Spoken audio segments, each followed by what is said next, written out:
naweza sema nimerudi shule. Nafanya Bachelor of Business Information Technology Mount Kenya University. Hiyo kasa ilikuwa tuna. Ni vitu ilikuwa tuna, sasa tumepata. Tumeshukuru sana sisi. 743 million. It is an amount that should be able to change our lives. Na hii serikali imeweka hiyo pesa na imepeana hiyo pesa. Sasa what we need to do is to evaluate wale ambao wamepewa pesa. Nataka nene angalia what have they done with that money, because it must change your life. I have given a directive that it must be on items that are beneficial to blue economy, and the minister and the ministry is going to work with county governments to make sure that that money is not wasted, it is not spent on unnecessary expenditure, it is not spent on seminars or buying vehicles or unnecessary buildings. It's going to benefit the items that will grow our blue economy and that will benefit the millions of people in our BMUs.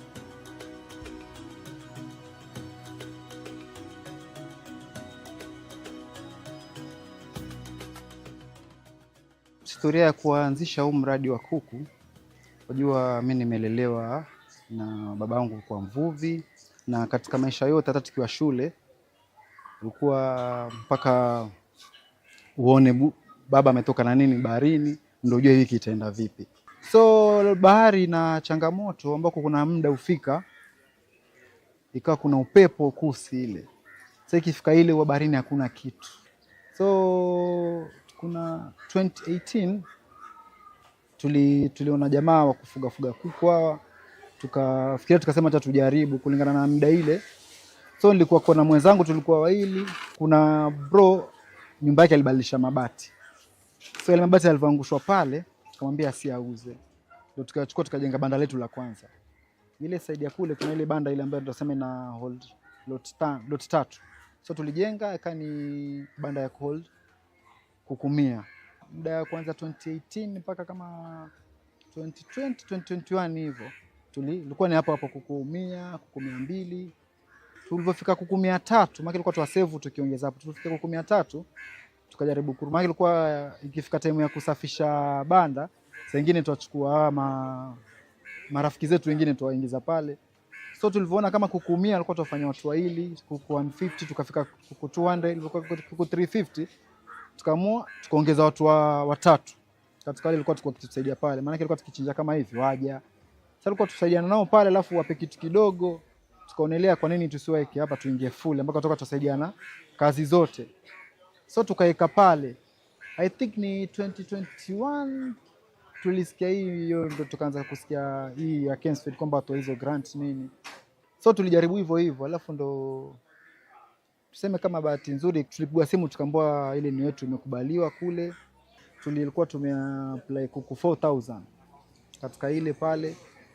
So walivyopitisha ile tukaweza kujenga ile banda la pili. So kutoka kuku 100 hiyo mpaka sasa tuko na lot ambazo zina run ni kuku 1250. Pesa tulipata ilikuwa 2.9 million, ambako katika 10% yetu ilikuwa 296,000. If the total project cost is 3 million, then we have the 90% comes from the Kensfield 2.7, then 300 is community contribution. So you commit yourself as a group. And majority of our communities are hawajiwezi. So we don't put cash because they're not able to raise the cash. We put in-kind. For instance, if we are constructing a poultry house, the in-kind community contribution, there will be a construction of the poultry house itself, the labor, the mandate. Instead of us hiring a contractor to build our poultry house, as the CG members, we will do it. Sisi wenyewe, we will do the actual rearing of the chicks, because if we don't do it, we need to hire someone who we might pay. So we normally have the cash and in-kind community contribution registers that we normally fill on a monthly basis for the community to be able to account for the 10% mandatory community contribution. Hii mradi wa Kensfield alituletea wale maofisa wale wa agriculture, ambako kuna vitu vingi ilikuwa tufanya. Tunasema ilikuwa ilikuwa ya survive, lakini ilikuwa kuna makosa mengi tuwafanya. Kwa hivyo walitufundisha masuala ya vaccination. Kuna venye ilikuwa hizi lots zina move. Sisi ilikuwa hizi lots zetu wakiwa wadogo kama tuseme tu 350 ilikuwa tuweka 200 na 150 lot mbili, tunaweka mali kwa brooding alafu wana move hivyo. So tuko advice kwamba pale mali wako wabaki pale pale, azin wakianza kuja pale from brooding mpaka wakianza kutoka wakibaki pale pale mpaka ile ukishauza unaosha pale unaweka dawa. Ndio kama kuna lot nyingine iko kule kando, kila mtu anabaki na ile, kama kuna outbreak huku itabaki hapa, haita affect ile lot nyingine. So hizo vitu ambavyo walikuwa hatujui, sababu sisi tulisema tu local huku. Sisi kuanzia hiyo 2024 March mpaka sasa hii katika kila lot imeka tumeenda lot 5 ambako kila lot moja ni kuku 250. Sasa katika yote ni kuku 5750 kuku ambao tumetumia. Katika hiyo 250 ni kwamba wanarudisha mali, as in capital inarudi, as in ni vifaranga, feeds, vaccine, vitamins ambazo zitatumika pale, as in wataregesha yote, wataweka kando, then watachukua profit. Katika profit watatoa 2000 wataweka kwa, wataregesha kwa chama, alafu hiyo profit wanatumia wao.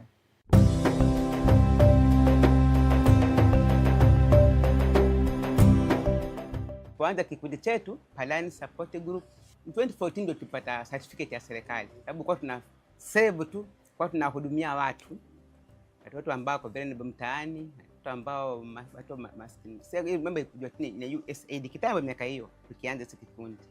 Sasa tukaambiwa tutafute kina mama, watu wote ambao wanaweza kuwasaidia kwa save pesa, wafanye biashara zao, wasikae tu kwa nyumba. Sasa tukatafuta kina mama ambao na watoto ambao watoto haendi kazini. Tukatafuta mama hao tukawapata, tukaanza kikundi na wao, tukakubaliana mtu aite kidogo kile kama tani 50 tuna save. Alafu tunampa mama kama huyu bado tunamenyana, tunampa pesa kidogo aanze biashara. Sasa tukaendelea kusave miaka mingi sana, tuna save na kila wiki tunakutana saa 2:30. Sasa ilipokuja hii sasa mradi sasa ikija hii mradi ya mambo ya chemistry sasa ilipoingia, kuna mradi imekuja kama kwa kujiunga na wao watatuinua kibiashara. Sisi tulienda mara moja, sasa tukuchelewa. Tuliendelea tuenda hapo kwa uwanja pale Kadongo, kwa tunafundishwa wangu hapo. Tukaendelea kufundishwa kwa muda mwingi, tunafundishwa vile tutatumia pesa, sasa vile tutafanya biashara, tafauli kibiashara, tunafundishwa mambo hayo yote tumefundishwa. Mimi tutafanya biashara zetu. Tukamaliza, ikafika mwisho wa mafundisho, tukaandika proposal, tukafanya kila kitu baada ya kana ifanyike tulifanya. Baada ya proposal tukapata hiyo pesa. Haya, ilipokuwa ni 1.5. 1.5 ndio kwa kwanza, milioni 1.5. Sasa andika sasa, tukaambiwa kuna pesa tutapewa kwa mkono. Watu wale kununua kitu kama hizi meza na kutengeneza hapa hivi, sababu kulikuwa na percentage fulani ambayo ilikuwa mradi yenyewe tutoe percentage. Tukaenda kwa account yetu tukatoa 1000 ngapi, 30,000 kwa account yetu. Tukatengeneza vitu vingine ambao tulikuwa tutumisa hizi. Hii duka ilikuwa tu moja hii peke yake hapa. Hii tumeongeza baadaye. Tukapaka rangi, tukaweka sotairi ili ifanane na mashine sijaingia, mashine ndo sikaingia sasa. Habidi tulimsema kwa tuandika mashine, tukamajika mashine 4, 20 euro kwa taka 2, overlock 1 na super overlock 1. Na mashine za kawaida funza wanafunzi kwa tutatoka 4. Nilisema nimerudi shule. So ile kiwango niliona as in monthly ile ambao wana save. Nafanya Bachelor of Business Information Technology Mount Kenya University, na mpaka sasa hii niko semester ya kwanza, nilijoin 2025 na mpaka sasa hivi fees nimeweza kulipa, ni manage kulipa kupitia hii ya kuku hapa. Na in terms of members, kuna member fulani amepata scholarship, lakini tuseme inferior transport na mahitaji yake mengine huko anafanya diploma, so inamsaidia pia kulipia huko. Yani kuna members wengine walikuwa wao tuseme in terms of business, sababu hawa kuku sisi tuwauzia mostly tuwauzia watu wa bucha, mama choma. So kuna members hapa wamekuwa pia wakinunua, walianza wachukua 20 per hizi lot mpaka sasa wanachukua 100. Na kuna wengine wako na watoto wanasomesha pia, tunasema ameekelea fees ya watoto kadhaa ni hapa, azini kitoka hapa direct inaenda kulipia wao. Community tunasema pia kuna hawa mama choma, so nao wanaweza kuja hapa kwetu bila kutumia transport kupata hivi. Alafu pili, bei ya kuku ambao tunauza hapa si sawa na hizi local butcher ambazo wauza, so kidogo community imeweza kupata kuku kwa bei rahisi hapa karibu. Tunataka kufungua, tunaita kuku shop huko mtaani, kuku shop azini. Tukiwa na kuku shop hapa pia tuta rely most na hawa watu wa bucha nini, so itakuwa sisi production yetu tunajua ikitoka hapa tunaingiza mahali pale, na pale pia kidogo ukiwa na ile unaweza bei pia ukaongeza, na tunaweza uza pia tofauti, tunaweza ika ile assorted ile. Kwa miradi kama hii kukuza vijana azini, kama waweza fikia watu wengi ingekuwa vizuri, wajaribu ile miradi kama hii izidi kuja, waweze kufikia watu, ndio mtu kidogo wafunguka ile idea kidogo, ukaona waweza fanya nini.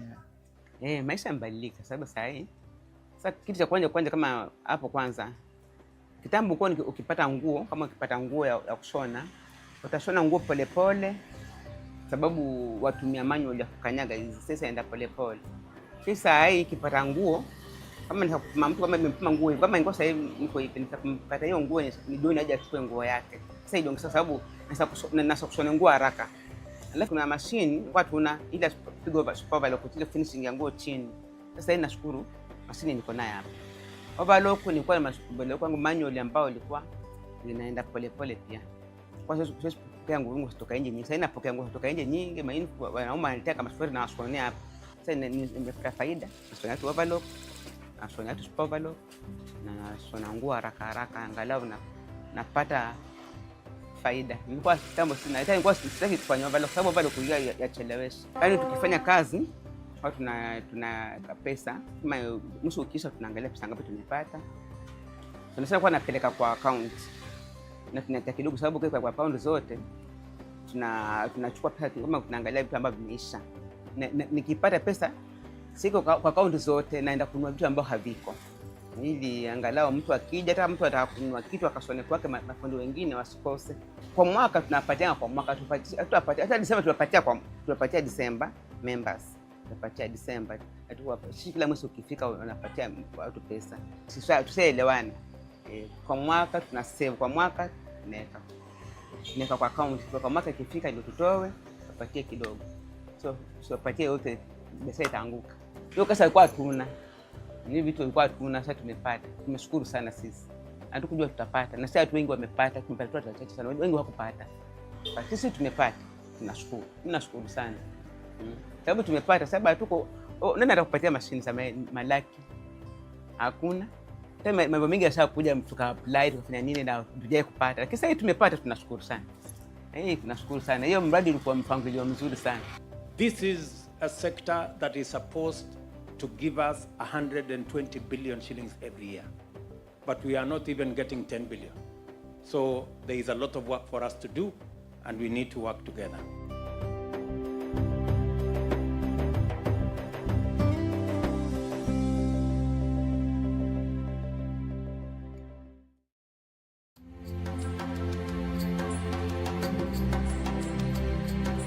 Tulipoandika hii proposal, sisi tulikuwa tunafikiri tuandike proposal ya 100,000.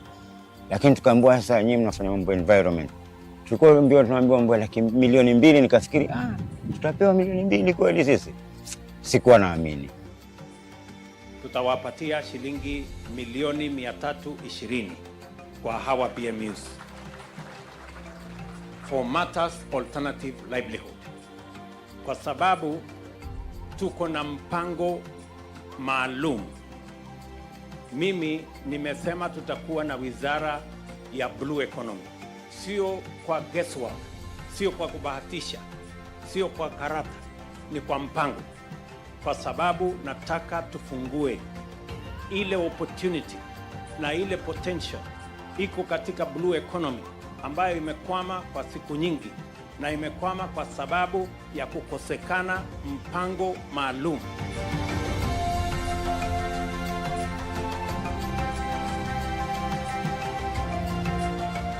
Tumeanza hii kazi ya restoration from 2012.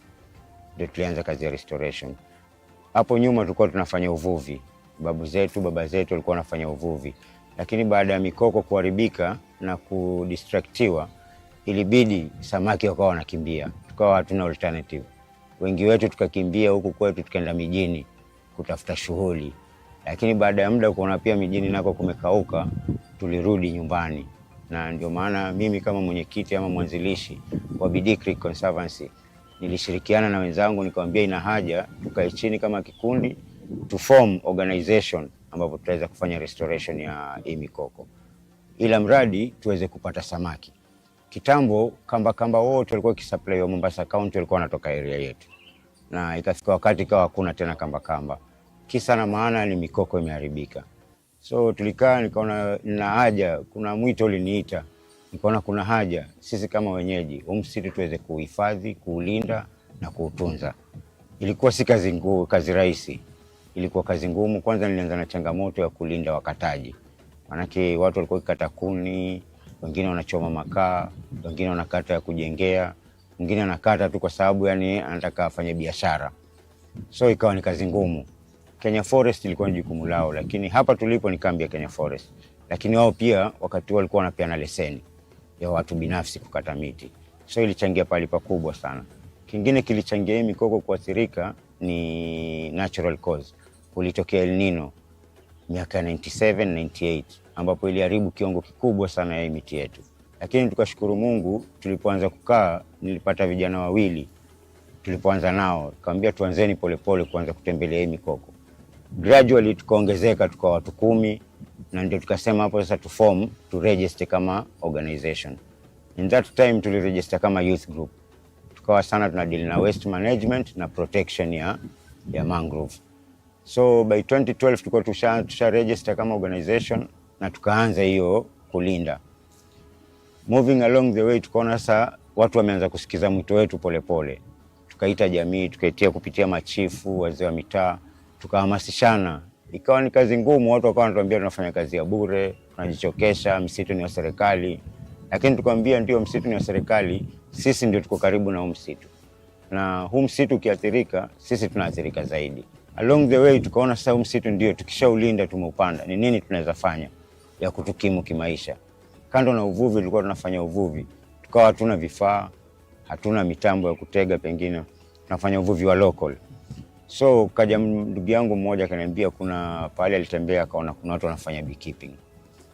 Na akaniambia alienda Lamu akakuta watu wanafanya kufuga nyuki ndani ya mikoko.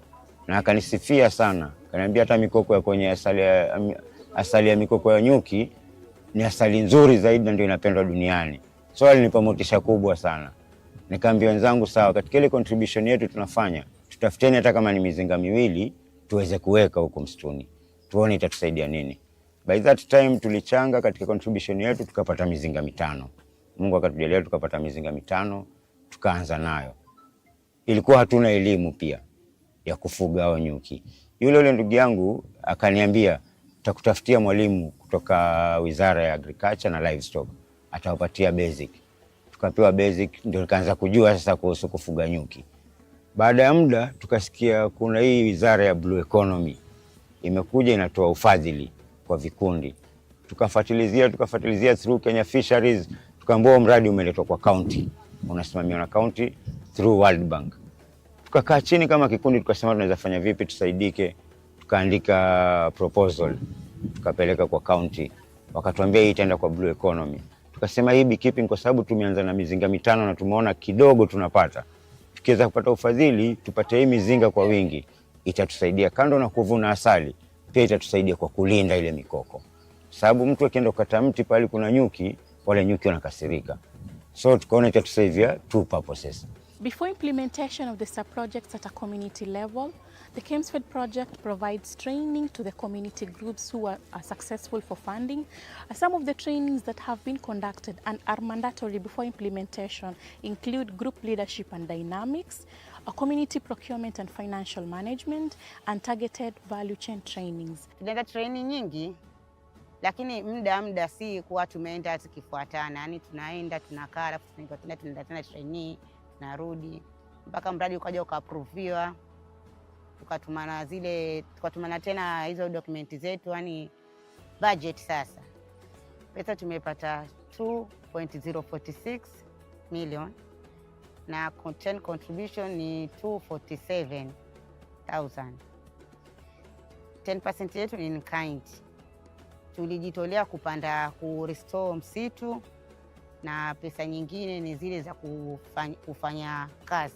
In-kind community contribution includes labor and materials. The total project cost is 100%, 90% is KEMSFED grant, the 10% is community contribution. Tukaletewa mizinga 140. Huwa sasa ni mwaka wa 2023, 2024. Na kwa uwezo wa Mungu na kwa bidii yetu tunayoiweka katika mizinga yote 84 ime-colonize nyuki. Colonize nyuki yani imeshika, imepata ina colony za nyuki. Colony ya nyuki ni kila mzinga una famili moja ndani ile colony. Na hivyo ndio tumekuwa tukikaa nao. Na tunashukuru tumeweza kupata mafunzo pia kabla tupewe mizinga 140. Tulipitishwa mafunzo kama kikundi. Tulipitishwa mafunzo ya leadership, tukapitishwa mafunzo ya governance, tukapitishwa mafunzo ya financial management, pia tukapitishwa mafunzo ya value addition. So pale tuliweza kulearn more zile tulikuwa tujui huko nyuma. Na ndio zimetupatia kiwango kikubwa kile hata sasa hizi tunaweza sema, mimi naweza sema naweza kuwa mwalimu nikafundisha wengine pia kwa sababu ya huu mradi. Sababu nimepitia hiyo au mafunzo mpaka nikaweza kuelewa zaidi. Ile mizinga ya kwanza 5 tulikuwa nayo, hata bei ya asali ilikuwa tujui. Wakati huo tulikuwa tunauza asali kilo moja 800. Hata tulikuwa tunauza kiasi ya 800, 700. Sababu tulikuwa tujui thamani yake. Sisi tulikuwa tunafanya tu kwa sababu tushakuwa na ile ari tunataka tufuge nyuki. Lakini baada ya kuja kupitia kwa haya mafunzo tulipata kuona value ya ile asali iko juu hata kuliko vile tulikuwa tunafikiria. So wakati huo tulikuwa tunauza 800 na tulikuwa tunapata maximum kwa hiyo mizinga 5 ilitutengezea karibu 70,000 wakati huo nyuma. Na ile 70,000 ilitusaidia sisi kama chama tulikuwa tunataka kununua vifaa vingine. Tuliweza kununua B-suit, hizo smoker, gumboots na pia wanachama wakajimudu kwa kitu kidogo wakati huo. Sasa hizi tulipopata hii 140 tulikuwa tushapata elimu na tukapata mafunzo na pia tukapata nguvu ile tulikuwa tunahitaji ya kuendeleza mradi wetu. Tulipopata hii 140 tumeweka 110 sasa hivi. Harvest ya kwanza tulivuna over 500 kilos. Na kilo moja tunauza 1,200. Tumefanya harvest mbili tokea tupate hii 140. Harvest ya kwanza tulivuna 550, ya pili tukavuna 400 kilos. Hizo ni out of 80 hives. Ndio tulipata hiyo amount. Na imetutengezea almost 1,140,000. Hiyo pesa tuliigawanya katika percentage 3.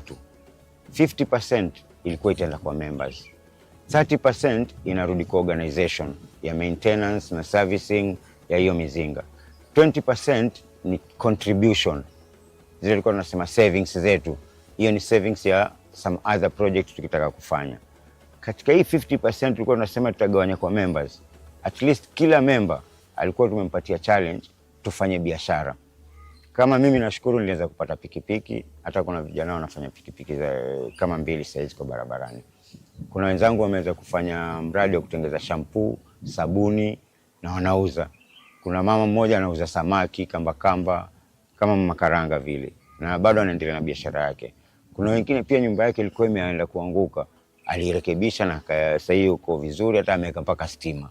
So tunaona in the next 1 year tena ingine tukiendelea kufanya hivyo, kuna sisi kama wanachama inawezekana pia tukakaa kwenye nyumba za gorofa na za tiles kupitia huu mradi. Tunawake sisi tulikuwa tumeweza kukaa nyumba za udongo sababu ndio hali zetu, lakini tukiendelea kujishika na huu mradi ukitununuku na tuendeleze vizuri, tuna imani kama organization tunaweza kuata na gari yetu, tunaweza toka hapa tukasema tuna supply Nairobi, tuna supply Kisumu. Hiyo ndio malengo yetu. Na upande wa blue economy tungependa kushukuru sana kwa huu mradi waliouleta. Sababu huu mradi wa KEMSFED kando na mimi binafsi kama kikundi changu na mimi binafsi, ile benefit nimepata sikutarajia kwa upande wa serikali wanaweza kutusupport kiasi hicho. Na ningeomba kama kuna vile wanaweza kuongezea support, hizi vikundi zingine bado ziendelee kukuzwa. Hii approach wamechukua, hii group model approach, ni approach nyingine mimi nimeipenda sana. Sababu ni from the grassroots level. Sisi watu wa chini tulikuwa tunafikiria hivyo miradi mikubwa inaenda huko juu tu. Lakini tulipoona imekuja kutufikia, tulipoandika hii proposal, sisi tulikuwa tunafikiri tuandike proposal ya 100,000. Lakini tukaambiwa sasa nyinyi mnafanya mambo environment. Tulikuwa tunaambiwa mambo ya 2,200,000, nikafikiri tutapewa 2,200,000 kweli sisi. Sikuwa naamini. Lakini baada ya kupitia hiyo process, tulipokuja kufikia sasa pale tunataka tufundishwe, ndio tuambiwe pesa imeingia. Hata wanachama wote, yani kama siku ilikuwa ni sherehe kwa kila mtu. Sababu tuliona serikali kweli imetutambua na imeona kuna umuhimu wa kutufanya. Kwa hivyo ni pongezi langu kubwa ni kwa Wizara ya Blue Economy, Kenya Fisheries na serikali yote kwa jumla. Kama tutaendelea na approaches za kuangalia jamii kwa kiwango kidogo kile tunaweza, na kama kuna ufadhili mwingine unaweza patikana, changamoto huwa hazikosekani. Lakini tukienda hand in hand, mkono kwa mkono hivi, kama vile hivi KEMSFED. Kwanza KEMSFED mimi nashukuru na kitu kimoja. Huu mradi ulikuja kwa sababu ya umenifurahisha na kitu kimoja. Si ule mradi unapewa pesa alafu unaachwa. Ni mradi unafundishwa alafu ndio upewe pesa. Na baada ya kupewa ile pesa wanakufuatilizia waone pale una changamoto wa kusaidia. Pale unaona hata marketing. Sasa hivi tuko kwenye process, wanatuambia watatusaidia katika marketing. Production yetu ikiwa kubwa watatusaidia hata tupeleke nje. So unaona yani ni kongole kwao sana. Sababu si kitu ya kawaida mtu wa chini kusaidika hivyo. Sisi tumeona kwetu yani ni big time sana. Na tumeshukuru sana kwa hilo. Na tunapongeza na tunaomba Mungu ajalie niendelee hivyo hivyo. We are going to spend 10 billion shillings on this program. And I have given a directive that it must be on items that are beneficial to blue economy. And the minister and the ministry is going to work with county governments to make sure that that money is not wasted, it is not spent on unnecessary expenditure, it is not spent on seminars or buying vehicles or unnecessary buildings. It's going to benefit the items that will grow our blue economy and that will benefit the millions of people in our BMUs. Conservation! Restoration and protection! Restoration and protection! Restoration and protection!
Yes, habari ya Nakuru County. Nzuri, welcome your excellency. Nakuru. Habari Kihagi. Salama sana, karibu your excellency. Nakuru County will host over 60 municipalities. We effectively participated in Kenya's plan. Yes. We were able to do the Naivasha market. That is for us. Very good. The Afra Stadium, we did pavilions covering about 10,000. We are happy that the commission now phase 1 and 2 covering about 6,000.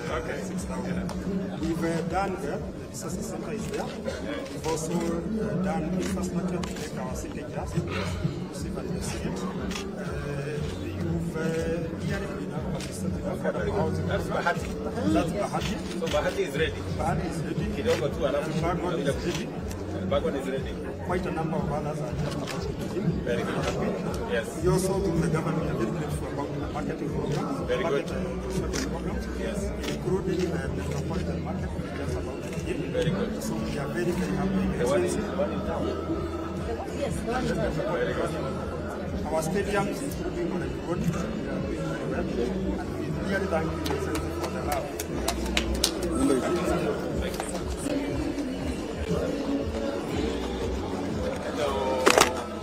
How are you? This is the one in charge of the bank and the work. Very, very good. We have here a bit of a show report. Yes.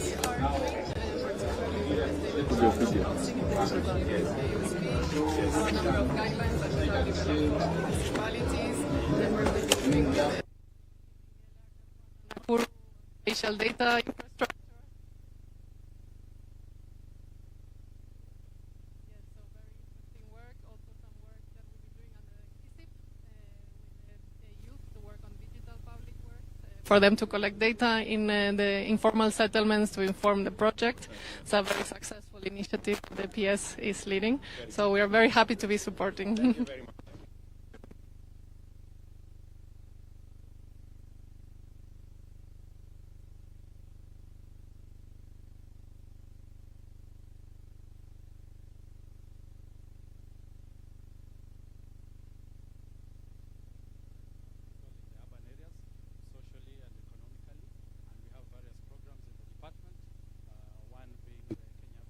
Program where we are supporting our municipalities and urban areas to provide infrastructure and set up their governance structures.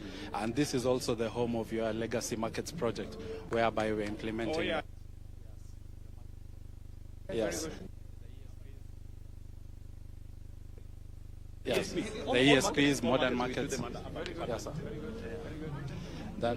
Your Excellency, the last program is on building climate resilience with urban poor, which you launched during the African Climate Summits in Nairobi, and you have invited 20 African countries to be part of the piloting of the program, and we are moving on in that progress. Thank you. Very good.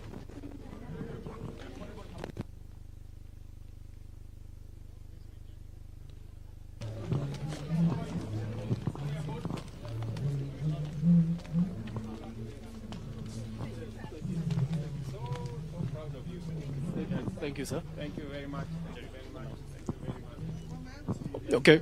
You people are changing Kenya. Yes, Your Excellency. Yes. And thank you to your vision and the sacrifice of millions of Kenyans. You were powering the affordable housing program. Correct. And through our twin, the Boma Yangu, which is the entry point for the affordable housing registration. How many people now registered on over 700,000 and growing, particularly projects. The registration is spiking on a daily basis. So we're very grateful. These are some of your These are some of the projects. This is now the landing page. Yes. This is 10, Meru, Durandi. 100 projects on this platform.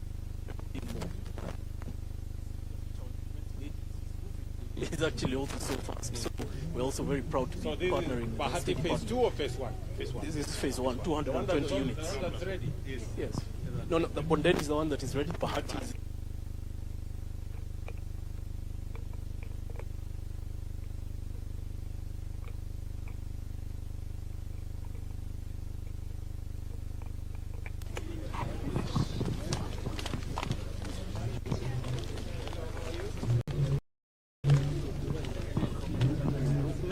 Project that we do planning and survey, and we do some infrastructure. And as part of the process, we use drones to get some minor details. Like if you see the settlement over there is Kindungun in Mombasa, it is fully backed. If we use drone imagery, we cannot really get the corridors. So we use the drone images because of the precision that it has. And from that one now we can do the planning process, on which we have there the titling process, and then from there also we have some CIDBs that we do, like the funding platforms being the CIDBs by some of the community prioritization, and those are some of the infrastructure we've done in Nakuru, and that one is one of the settlements, Kiamurok in Nakuru. Thank you, sir. Yes.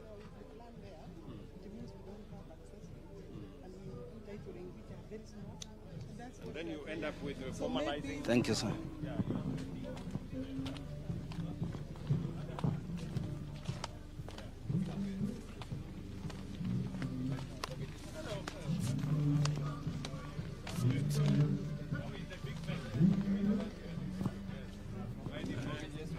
Yes, both affordable and normal mortgages. Yes, we are doing 9.5, and we are also giving all the Kenyans mortgages across the country.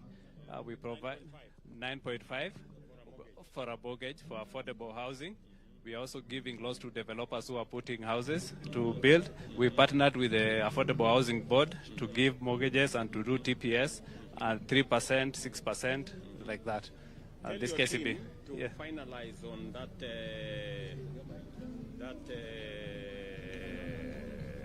product. Yeah. On affordable health. Affordable health. Okay, we are going to do that, sir. Yeah. Thank you.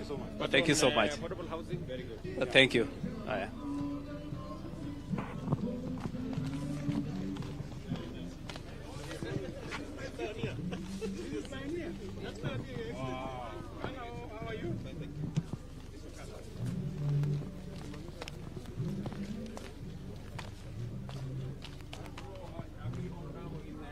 Uh, 13th floor. We're already at 13th floor? Yes, we're already at 13th floor. Yes. This one is moving very fast. We are around almost 42%. 15 blocks, yes. Yes, we are around 40% progress. Yes. We also have City. It's still there. Yeah, 10%. Railway City. Yes, Railway City. Yes. Also same number of units. Yes. And then you have the one in Kidiwa. Yes, the one in Kidiwa. There's phase 1 and phase 2. Yes. Yeah, phase 1 is almost 90. My town is going to change. Yes. Yes. And then, of course, Your Excellency, the market 64. Yes. Yes. Where is the, oh, yeah. Yeah. We had issues with the... Get it off the ground? Yes, it's off the ground, yes. Yeah, there was a rock issue. Yes. And we couldn't blast it. Yeah. But it is going to be a fantastic market. Yes. You know, if you go to the ground and see this, yes. I was in Kisumu. It's a lot. It changes the whole landscape. It blows you away. It blows you away. Wow. Yeah. You think you are somewhere new. Wow. Yeah. Okay. Yeah.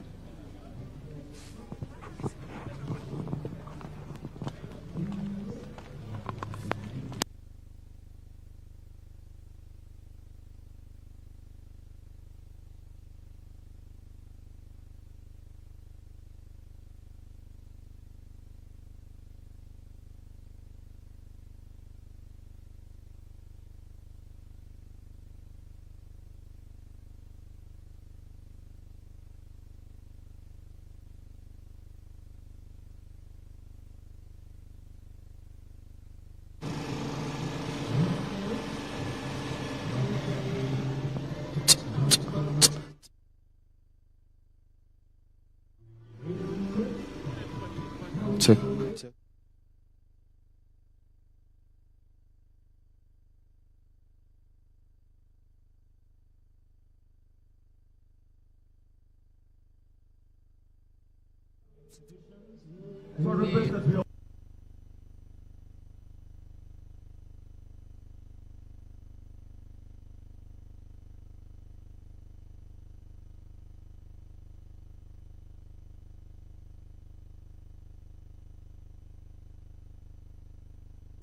We can be dancing just a little. Side by side. Move side by side. Tucheze kidogo. Sing along. Jambo, jambo bwana, habari gani?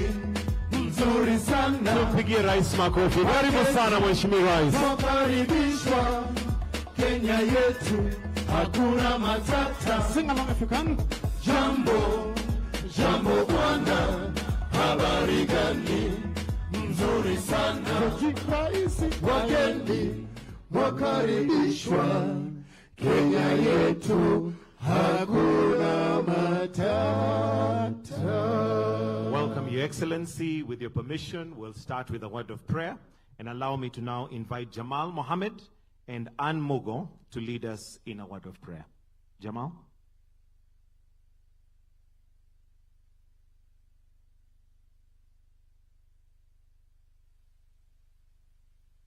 Bismillahir Rahmanir Rahim. Innal hamdalillahi wassalatu wassalamu ala rasulillah. Sifa njema ni zote ni zake Allah peke yake, muumba wa mbingu na ardhi na vyote vilivyomo humo. Ya Allah, ni wewe tunakuabudu na wewe tunakutegemea, na twakuomba utuongoze njia iliyo sawa. Twakuomba uhifadhi nchi yetu ya Kenya, rais wetu mheshimiwa wa Jamhuri ya Kenya Daktari William Ruto, viongozi wake, mashirika yake, taasisi zake, majeshi yake na wananchi wote kwa jumla. Ya Allah, twajisajilisha kwako na hili kongamano na mambo yake, mipango yake, fikra zake, majadiliano na mwisho matokeo yake.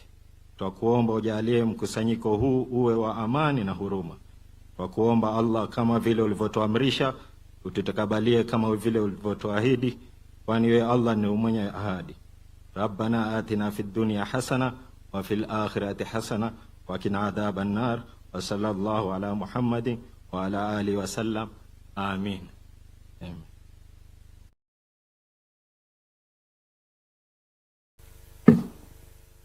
Heavenly Father, we come to you with thanksgiving in the name of Jesus. In a special way, we thank you for the President of Kenya, His Excellency Dr. William Ruto, present with us here today. Father God, bless him in all his ways as he continues to lead this great nation. Almighty God, thank you for the members of the executive, the judiciary, the National Assembly, and the Senate. Father God, we commit to you the governors of the 47 county governments and the respective members of county assemblies. Oh God, bless our leaders and give them wisdom. Everlasting Father, we thank you for the great people of this nation. Thank you that there are those that are in the rural and urban areas. Unite us and bless the work of our hands. Our Father, we appreciate the friends of this great nation and the development partners present here today. Thank you for those that support the development of Kenya. We commit the second edition of Kenya Urban Forum to you as we endeavor to transform the Kenyan urban areas and cities into sustainable, inclusive, and resilient settlements. We believe that we shall succeed in taking Kenya into the next level of development. Guide us as we participate in the activities and discussions planned for this forum. This is our prayer of faith in the name of God the Father, Son, and the Holy Spirit. Amen. Kwa heshima naomba tuweze kuketi. Your Excellency Dr. William Samoei Ruto, President and Commander-in-Chief of the Kenya Defense Forces, Your Excellency Susan Kihika, Governor of Nakuru County, the host county of this event, CS Wahome, CS for Lands, Public Works, Housing and Urban Development, Pierce Charles Hinga, Chimiao Fan, World Bank Division Director, Mr. Ishaku Maitumbi, UN Habitat, members of Parliament present, senior national government and county government officials, stakeholders, distinguished guests, ladies and gentlemen. Your Excellency, sir, with your permission to start us off with a few speeches and remarks, I'll invite Governor Nakuru County, Governor Honorable Susan Kihika, to make some welcoming remarks. Why don't we welcome her with a warm clap? I hear her, some call her Suzy, Governor Suzy. Karibu sana.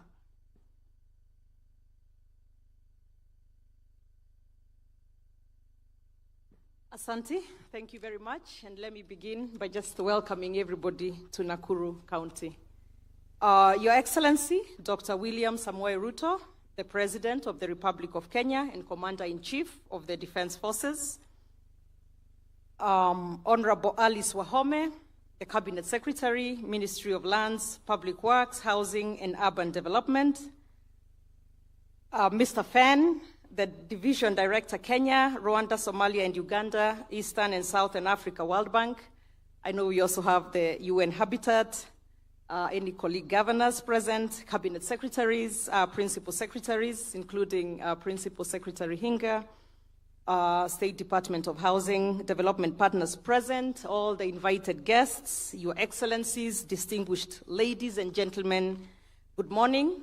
And I speak to you here on behalf of the chair for the COG Committee of Urban, the Urban Committee, COG, Council of Governors. So it is my privilege to stand before you today at this defining gathering, the second Kenya Urban Forum, a gathering that brings together the minds, the voices, and the willpower to redefine the future of our cities and urban areas.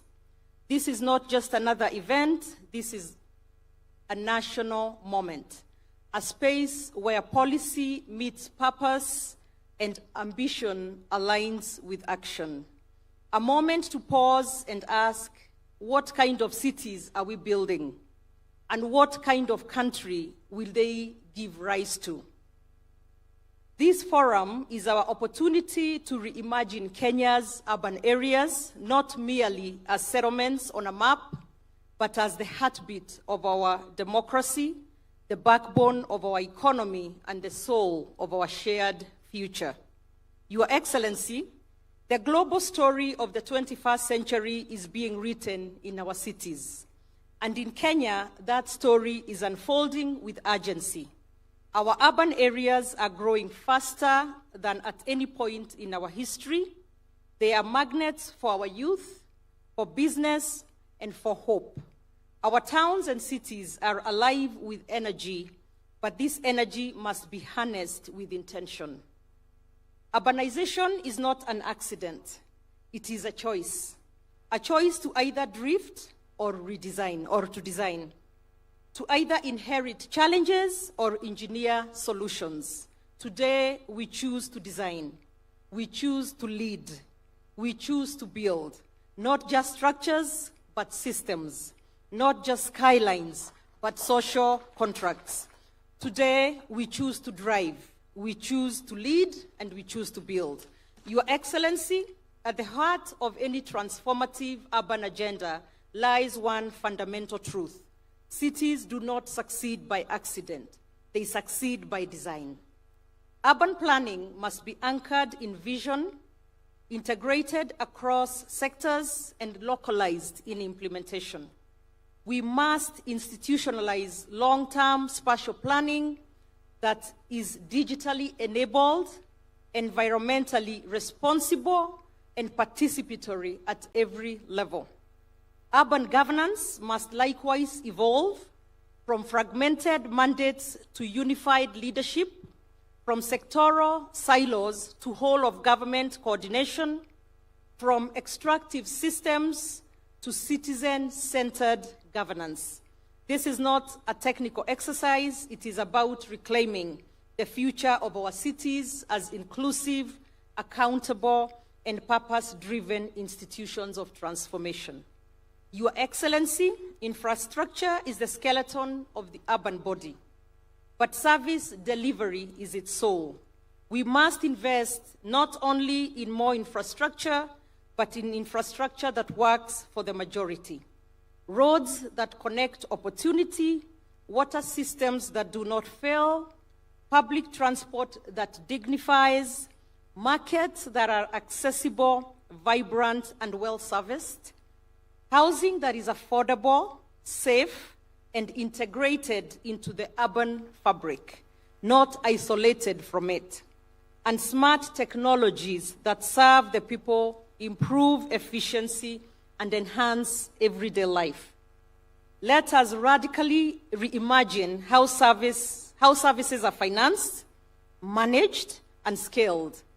Let us embed performance, resilience, and responsiveness at the center of service ecosystems.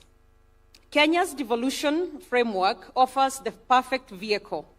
The urban grant system must become a result-driven, equity-focused instrument of development. A nation is only as strong as its weakest service. Let us make our cities bastions of reliability. Your Excellency, climate resilience is no longer an option. It is an existential necessity. Our cities are where floods strike first, where heat hits hardest, where droughts deepen inequality, but within crisis lies the seed of innovation. Cities must be re-engineered as climate-resilient ecosystems through green building codes, circular economies, clean mobility, and nature-based urban design. Let us position Kenya not only as a responder to climate risks, but as a continental exemplar of green urbanization, where every infrastructure project, every investment decision, and every policy reform is judged by its contribution to resilience. Your Excellency, no country in the 21st century will thrive without a competitive, productive, and inclusive urban economies. Kenya's economic future is urban, full stop. Cities are where ideas become industries, where technology meets talent, where women and youth hustle not for survival, but for success. Our cities must evolve for consumption centers to value creation hubs. They must attract capital, nurture innovation, unlock urban land for investment, and foster industries that generate jobs at scale, especially for youth and women. The informal sector, long marginalized, must now be recognized as a foundation of our national economy. Our policies must enable rather than penalize. Our financial systems must extend credit, not exclusion. Let us invest in knowledge cities, logistic hubs, digital corridors, cities that produce, cities that export, cities that lift.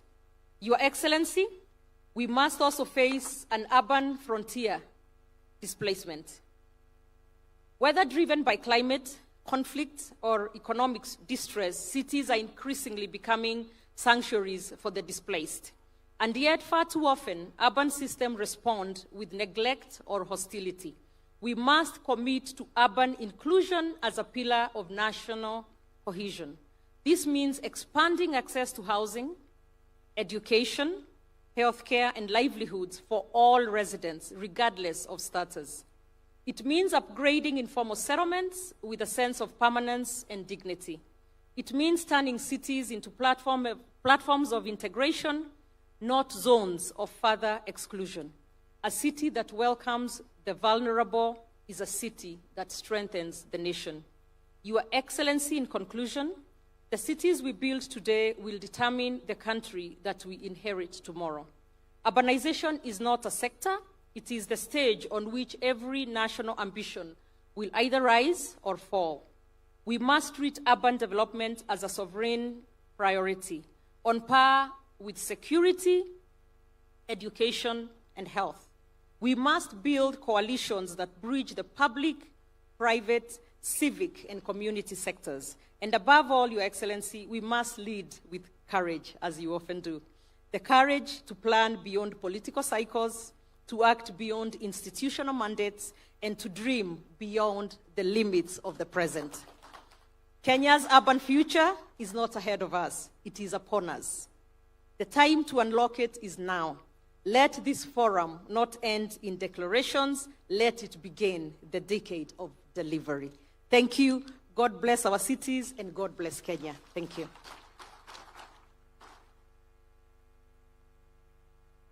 Another clap for Governor. Thank you very much.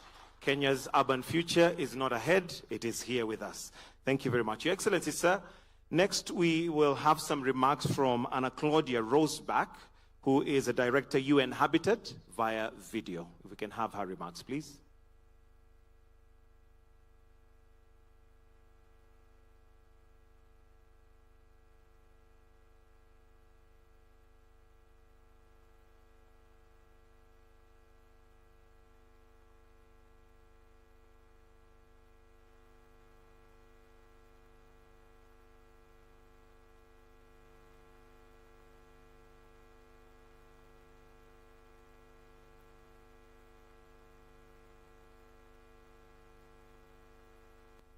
Your Excellency Dr. William Ruto, President of the Republic of Kenya, honorable guests, distinguished delegates, colleagues, friends, ladies and gentlemen.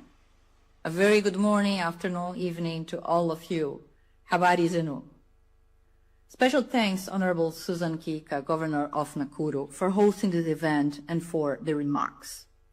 The second Kenya Urban Forum is happening after the resumed second session of the United Nations Habitat Assembly held last month, during which member states, including Kenya, endorsed and adopted the UN Habitat Strategic Plan for the period 2026-29 to advance adequate housing for all.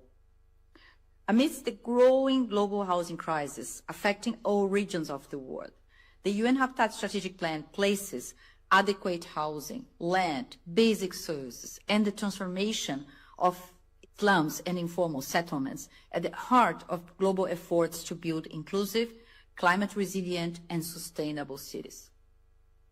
By advancing improved access to housing, we believe that we can have an impact in tackling poverty and inequality, climate change, and humanitarian crisis. Our vision is anchored in a commitment to uphold the right to adequate housing as a precondition for people to live in dignity, safety, and prosperity. Under your leadership, Mr. President, Kenya's contribution in shaping the adequate housing agenda is remarkable.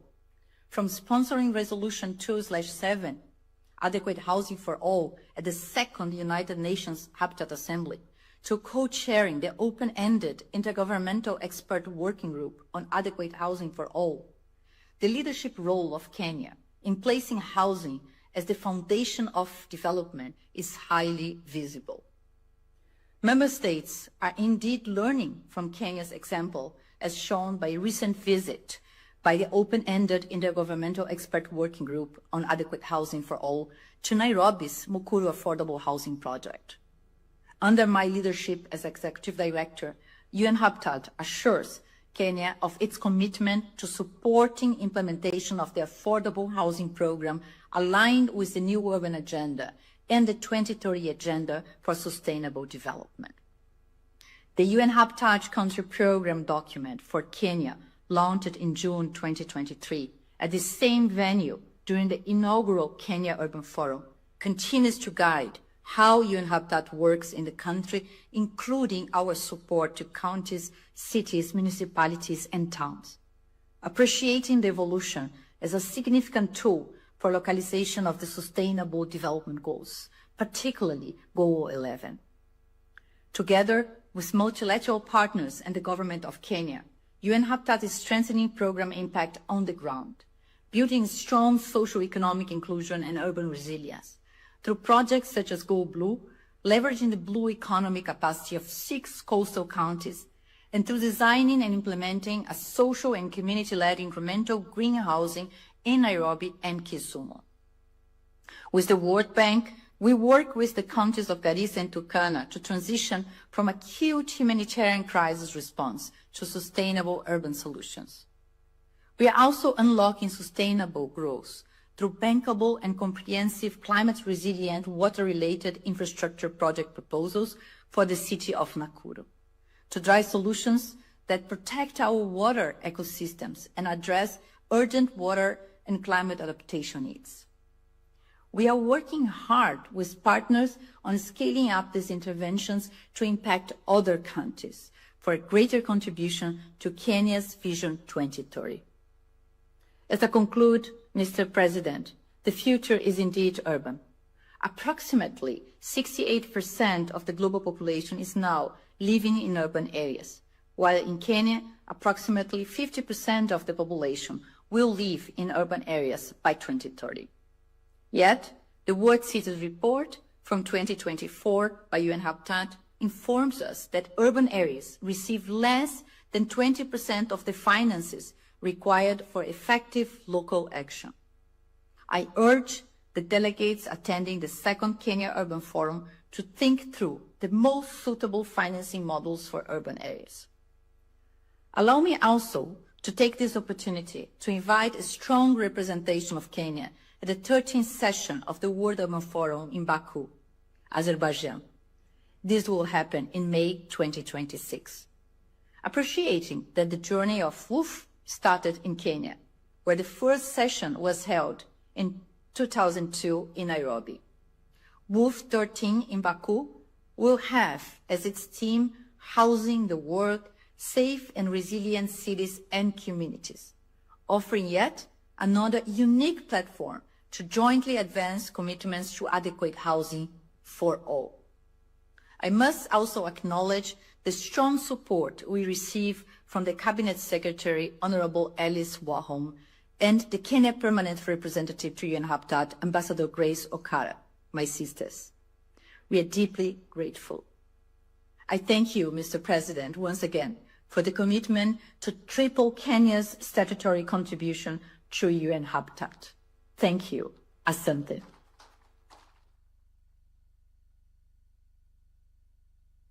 Wonderful. And in case you had missed the theme is actually "The Future is Urban, Driving Kenya's Urban Transformation." Your Excellency, sir, present in the room, we also have World Bank. And allow me at this point to invite Chimiao Fan, who's a World Bank Division Director, to make a few remarks. Why don't we welcome him with a clap? Welcome, sir.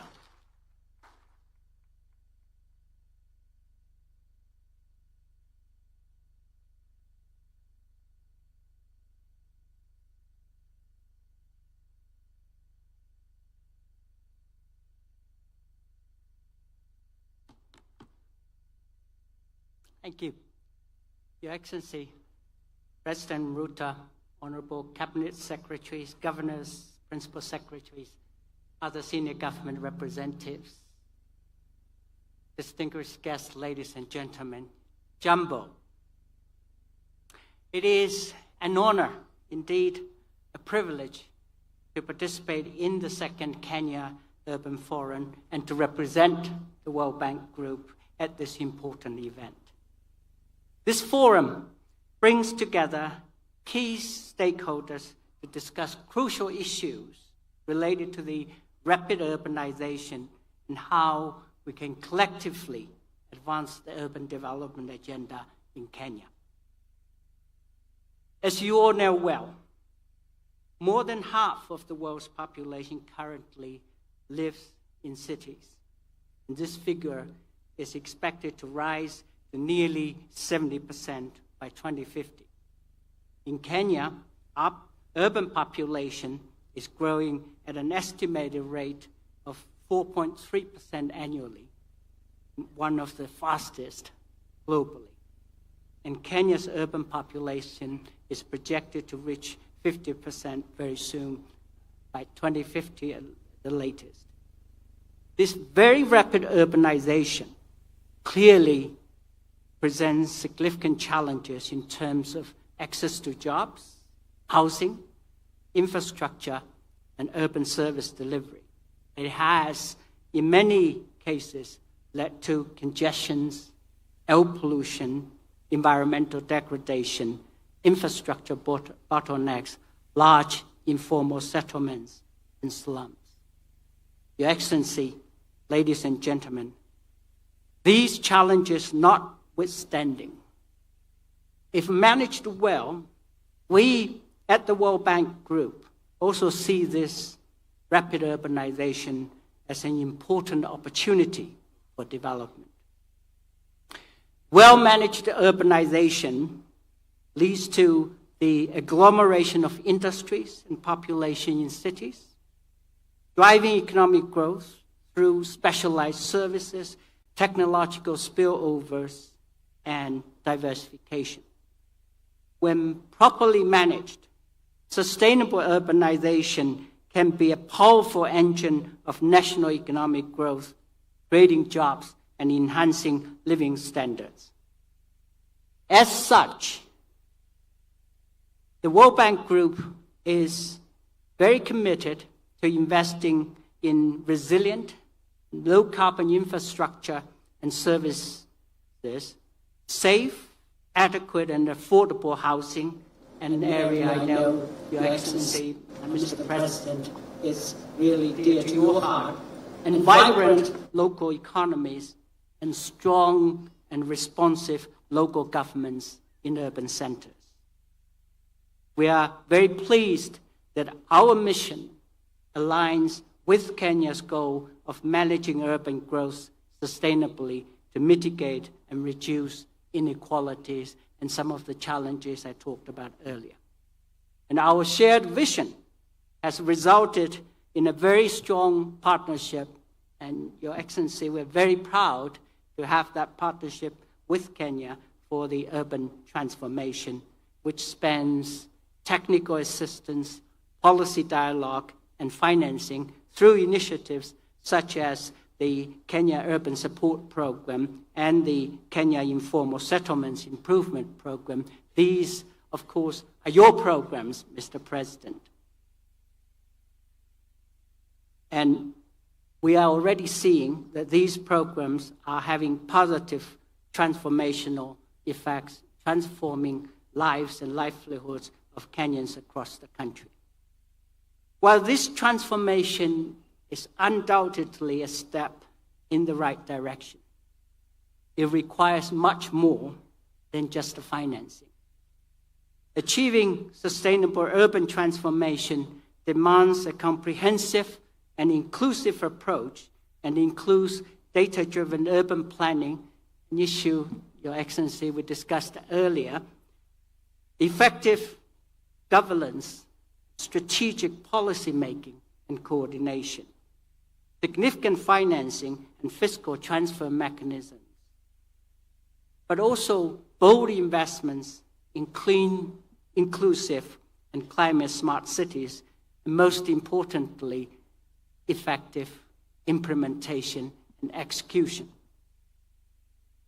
Your Excellency, ladies and gentlemen, at the World Bank Group, we are walking the talk through partnerships with the national, county governments, municipalities, development partners, and the private sector. As you have seen during the exhibition, Your Excellency, under the second Kenya Urban Support Program, we are supporting 79 municipalities across 45 counties to deliver better services for citizens. We do this by strengthening their capacity to plan, urban planning, another issue you have emphasized that's critical, to develop and manage essential infrastructure. These include the municipalities of Kakuma and Dadaab, where the program will improve access to basic services for both the refugees and host communities, leading to improved livelihoods, social cohesion, and prosperity in these regions. In addition, we are empowering municipalities to enhance urban planning and service delivery by integrating geospatial data, digital tools, and data systems to enable cities to make informed decisions and prioritize their investments.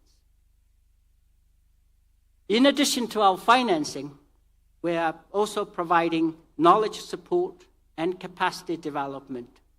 A great example in Kenya is actually the Nature-Based Solutions Compendium report that we're launching today in partnership with the Department for Housing and Urban Development and the Global Center for Adaptation and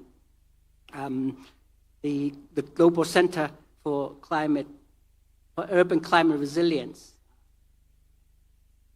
Apologies, the Global Center for Adaptation and for Adaptation. This, together with the masterclass program on urban climate resilience at the Kenya School of Government, will help to enhance the capacity of municipalities to design, to plan, and implement climate resilience investments. The success of urban transformation depends on making the right investments now. Investments that strengthen essential infrastructure, unblock new jobs, and build cities that are more sustainable and resilient. Your Excellency, as you indicated earlier, sometimes some of these decisions are difficult and may not necessarily be understood by those, by many of the stakeholders. It's essential that we use as much as data and evidence to make those decisions and to explain those decisions to the citizens. Your Excellency, ladies and gentlemen, by having the necessary systems and infrastructure in place is vital. I believe achieving a sustainable and prosperous urban future also calls for us to be people-centric, as the Governor indicated earlier, with particular focus on the youth. We have heard this clarion call many times that young people are the present, not just the future. We fully agree with this sentiment and recognize that young people play an integral role in shaping the future and contributing to resilient urban development. This is not just about inclusion. It is also about harnessing the untapped talent for Kenya's economic transformation. And in the Kenya Informal Settlements Improvement Project, we have moved to harness the potential of the youth by training and equipping young people, including women and persons with disabilities, to collect and analyze urban data using digital tools to support informal settlement upgrade. So they are, in fact, providing that very evidence that's needed for decision-making. Their enthusiasm, commitment, and ingenuity are already contributing to more inclusive and resilient neighborhoods and cities, and we hope to see more of this in the future. The Kenya Jobs and Economic Transformation Project, Your Excellency, which you also know well, we support, is also aligned with this people-centric approach. The project aims to place quality jobs at the heart of development by increasing private sector investments, improving access to markets, and promoting sustainable finance. This $150 million project is expected to benefit at least 45,000 Kenyans, including 6,800 women, by creating new or improved job opportunities. Your Excellency, ladies and gentlemen, Sub-Saharan Africa's towns and cities are growing faster than any other region.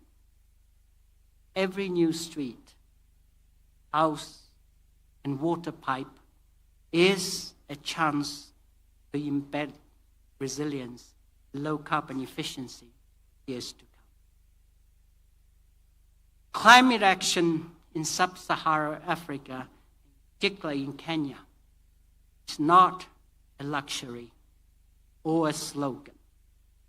It is simply basic infrastructure and services delivery done right. Additionally, urbanization is not just about creating green and resilient cities. At the core, Your Excellency, it is about lifting millions of people out of poverty ensuring they live in dignity. It is about securing economic success for future generations in the long run. I'm therefore very, very happy to see a diverse range of stakeholders, many of whom are present here today, coming together to deliberate on a roadmap for actions that can harness Kenyan cities as engines of green, resilient, and inclusive growth. Your Excellency, ladies, gentlemen, future is indeed urban. Let us build it together. Asante sana.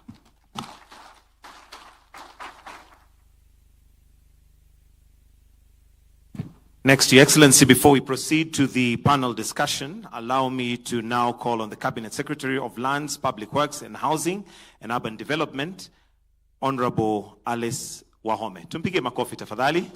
Karibu sana. Makofi tena. Thank you very much. Yes, let's not be dull. Your Excellency, the President and Commander-in-Chief of the Defense Forces of the Republic of Kenya, Your Excellency, the Governor of Nakuru County, Governor Susan Kihika, my good friend, and your entire executive. We have other principal secretaries in this gathering. With us, we have the World Bank, Country Director, World Bank officials present with him. We have representatives. We've just received a very good presentation by Anna Claudia, the ED UN Habitat. We have other UN partners here with us, other various stakeholders, and very key to this gathering today, Your Excellency, for us to make here, we had a committee that worked very closely with my state department. Of course, we have Hinga here with his entire state department. Allow me, Your Excellency, to make a few remarks before we go to the high-level session by His Excellency the President. Your Excellency, it gives me joy to stand here, share this platform with the key stakeholders to speak about urbanization, which is undoubtedly the future of our nation development. My ministry, Your Excellency, is privileged to champion the growth and transformation of our cities and urban areas, the very engines of Kenya's socio-economic development. This, Your Excellency, is the second Kenya Urban Forum, and it presents a unique opportunity to reflect on our urbanization trajectory and affirm our collective readiness to shape a safer, more inclusive, resilient, and sustainable urban future. The theme today, Your Excellency, guiding our discussion is "The future is urban, driving Kenya's vision for urban transformation."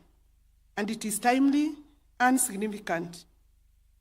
While urbanization in Kenya is unstoppable, its management is urgent and must be deliberate. Our cities and towns are expanding rapidly, often outpacing the planning frameworks and infrastructure necessary to guide the transformation. Your Excellency, urban areas hold immense potential to drive national development and county development. This potential can only be realized if we intentionally invest in robust planning, resilient infrastructure, efficient mobility systems, and sound governance. Enhanced revenue generation, Your Excellency, from urban areas through property rates and other income streams can only deliver impact if anchored on accountable and transparent systems. Your Excellency, I'm pleased to report on the significant milestones made by the State Department for Housing and Urban Development in establishing municipalities across the country. It has been alluded to. In the last 5 years alone, over 100 municipalities have been established as envisaged under the Urban Areas and Cities Act Amendment number 3 of 2019. Our current focus is to strengthen governance structures and enhance capacity for effective service delivery.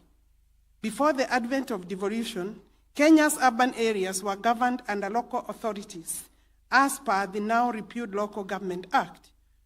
But the new Constitution 2010 brought into effect a devolved system of government, introduced a third level of governance, that is the urban institutions. The Urban Areas and Cities Act provides the framework for classifying, governing, and managing cities and urban areas, outlining institutional responsibilities while embedding citizen participation and accountability. Excellency Governors, some of you are here.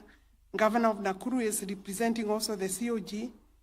You are here today, and you can attest to the role played by urban boards in enhancing service delivery. This progress has been supported significantly by the World Bank through Kenya Urban Support Program, which is now in its second phase. We remain grateful for this strategic partnership. Kenya has approximately 1,200 urban centers, and with 120 municipalities officially chartered.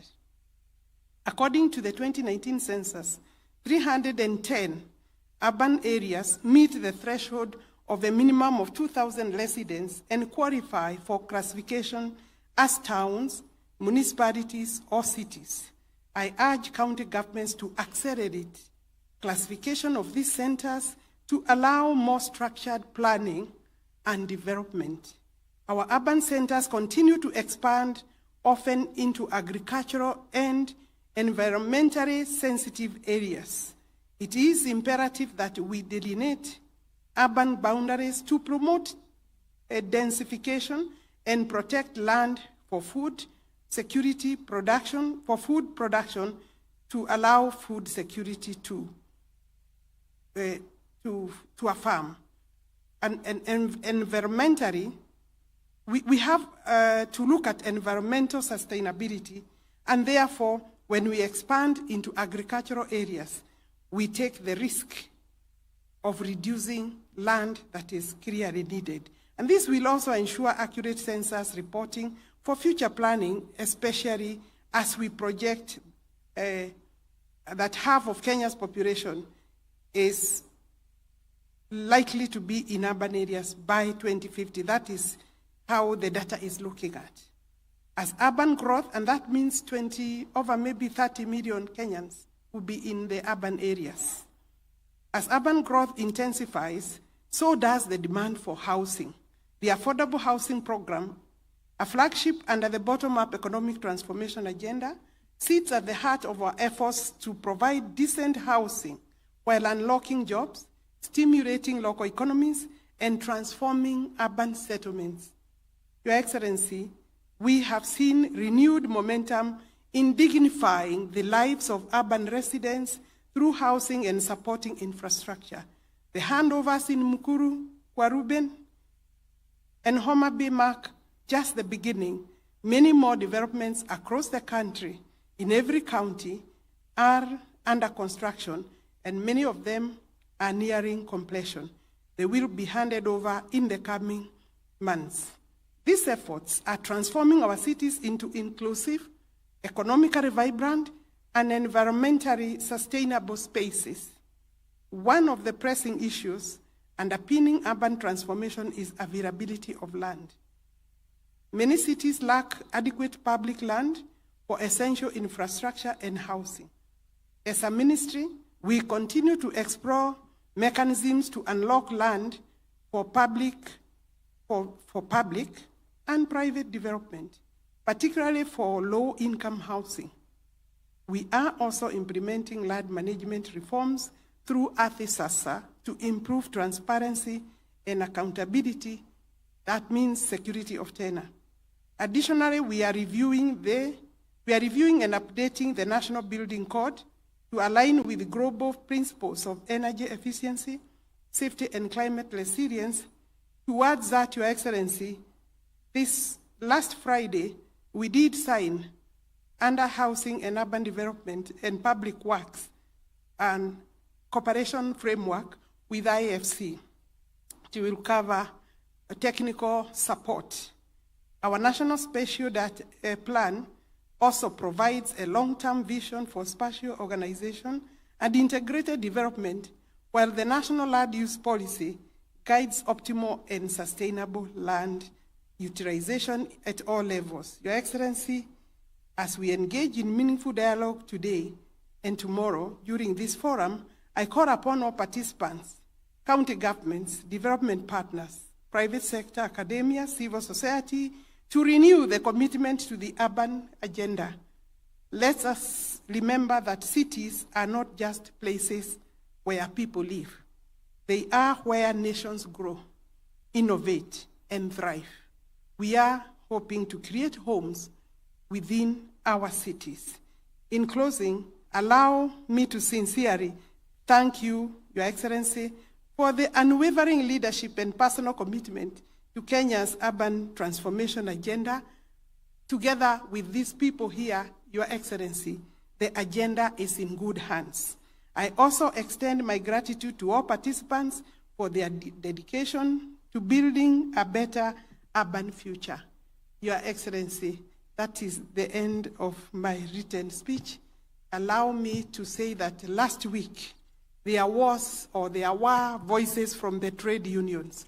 Trade unions are the owners of workers. And I think there was, in my view, an unfortunate understanding of the housing program and why we are building houses. Your Excellency, once we build houses, you have seen the joy in the people who are the beneficiaries. It is accessing them a lifestyle. Your Excellency, it is not possible for a government like this one, for a State Department under your leadership. It doesn't make sense for us to build houses, blocks of buildings, without the necessary accompanying infrastructure by way of civil works. Where need be, we are digging boreholes within the project area. We are doing cable works to clear the spaces. We are providing sufficient access roads and lighting, markets, dispensaries, ECDs, that is the early childhood centers, primary schools require to be expanded. Once you bring 1,000 people, not 1,000 units, multiply by a minimum of 4, those would be 4,000 people. The area becomes an urban center. And therefore, we must ensure that within the Act, where we have been allowed to ensure that other associated facilities are built within the project, we will for sure continue to do that. So don't ask us why we are doing lighting, water. Hello, Allah? Allah? It doesn't make sense to do a house and walk away. Then you better leave the people where they were before you did the houses. And you know, we are moving people from informal settlement. Your Excellency, the next session is yours. It's a high-level session, Your Excellency. You will be moderated by my principal secretary because there are other partners in that session, Your Excellency. So allow me now to ask His Excellency to come forward, and please bring him with a warm, hearty clap. Your Excellency. We have changed a little so that you are the one to receive the high-level Hinga. You will be the one calling the other guests to join His Excellency. And as they come in, maybe they will offer a hand to His Excellency. Thank you. Inga, please take over. Thank you very much. You can all be seated. Thank you, Your Excellency. We'll call you. Okay. All right, Your Excellency, the program is not about just brick and mortar, it's about people. And you're going to have a conversation with people, real people, that you have made a difference in their lives. The first person I'm going to call is a friend of yours. This is Jerusha Modoni. Jerusha is a lady that you had the privilege of moving her from Nakuru slum. And she is the owner number 1 of Nakuru social housing. Jerusha, go greet the president and sit next to him. Followed by Peter Mwangi. Your Excellency, Peter Mwangi is a welder at our Bahati Affordable Housing. He's a chairman. You can go and greet the president. Your Excellency, these are the new millionaires, by the way. You know? Ukimwona hivyo, hawa ni the new millionaires. Kwa sababu he got a contract of 10 million, akajenga dirisha, and so akikaa hapo hivi hako mbaya sana, and he's going to be our new homeowner. The next person, Your Excellency, is Lilian Nafula Wanaswa. She's a community health promoter. She's a community health promoter. She's dedicating her life to serve many Kenyans, providing healthcare, and she's also a new homeowner. Then, Your Excellency, I have Stephen Opio Odhiambo. Stephen Opio Odhiambo, Your Excellency, was a resident of Marigoine. Steve, Your Excellency, is also a welder and is also a homeowner at Marigoine. Your Excellency, the next person I'm going to call is Pastor Steve Baraza. Pastor Steve Baraza, you know him very well from Kibra, Soweto. He's been a great leader and he has helped us with the high rise there, and he's also anticipating to be a new homeowner. Your Excellency, then I have Maureen Andisa. Maureen Andisa, Your Excellency, takes care of her parents, and she's also a resident of Kibera, Soweto East, and is also anticipating to be a homeowner. I have Peter Mwema, Your Excellency. I don't know where he is. Okay. All right. So let me then call a friend of yours, Your Excellency. And I know we're having a deep conversation about police, and at the heart is you're doing police housing. And she will tell us why police housing is important, Your Excellency. So allow me to invite Chief Inspector Judy Nyadera. Then, Your Excellency, we are going to be joined by the Country Director for World Bank. Kindly, you can join us, the Country Director. And then lastly, we are going to have Ishaku Maitumbi from the UN Habitat. Mwema yuko wapi? Mwema is here. Mwema.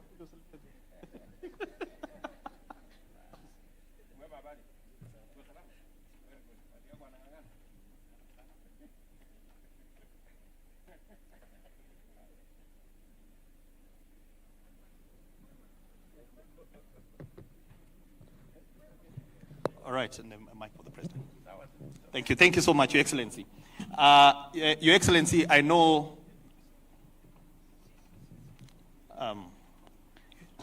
it's fine. Just put a seat here.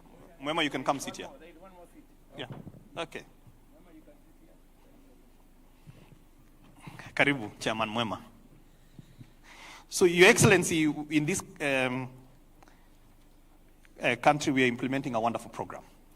About 2 or 3 weeks ago, I saw you being very emotional when you handed over the keys in Nakuru. It's probably one of the, to quote your words, you said, in your adult life and in your political life, it was the most consequential day of your life. I want you to kick us off by really just rehashing why that moment, Your Excellency, was the most consequential moment of your political and adult life.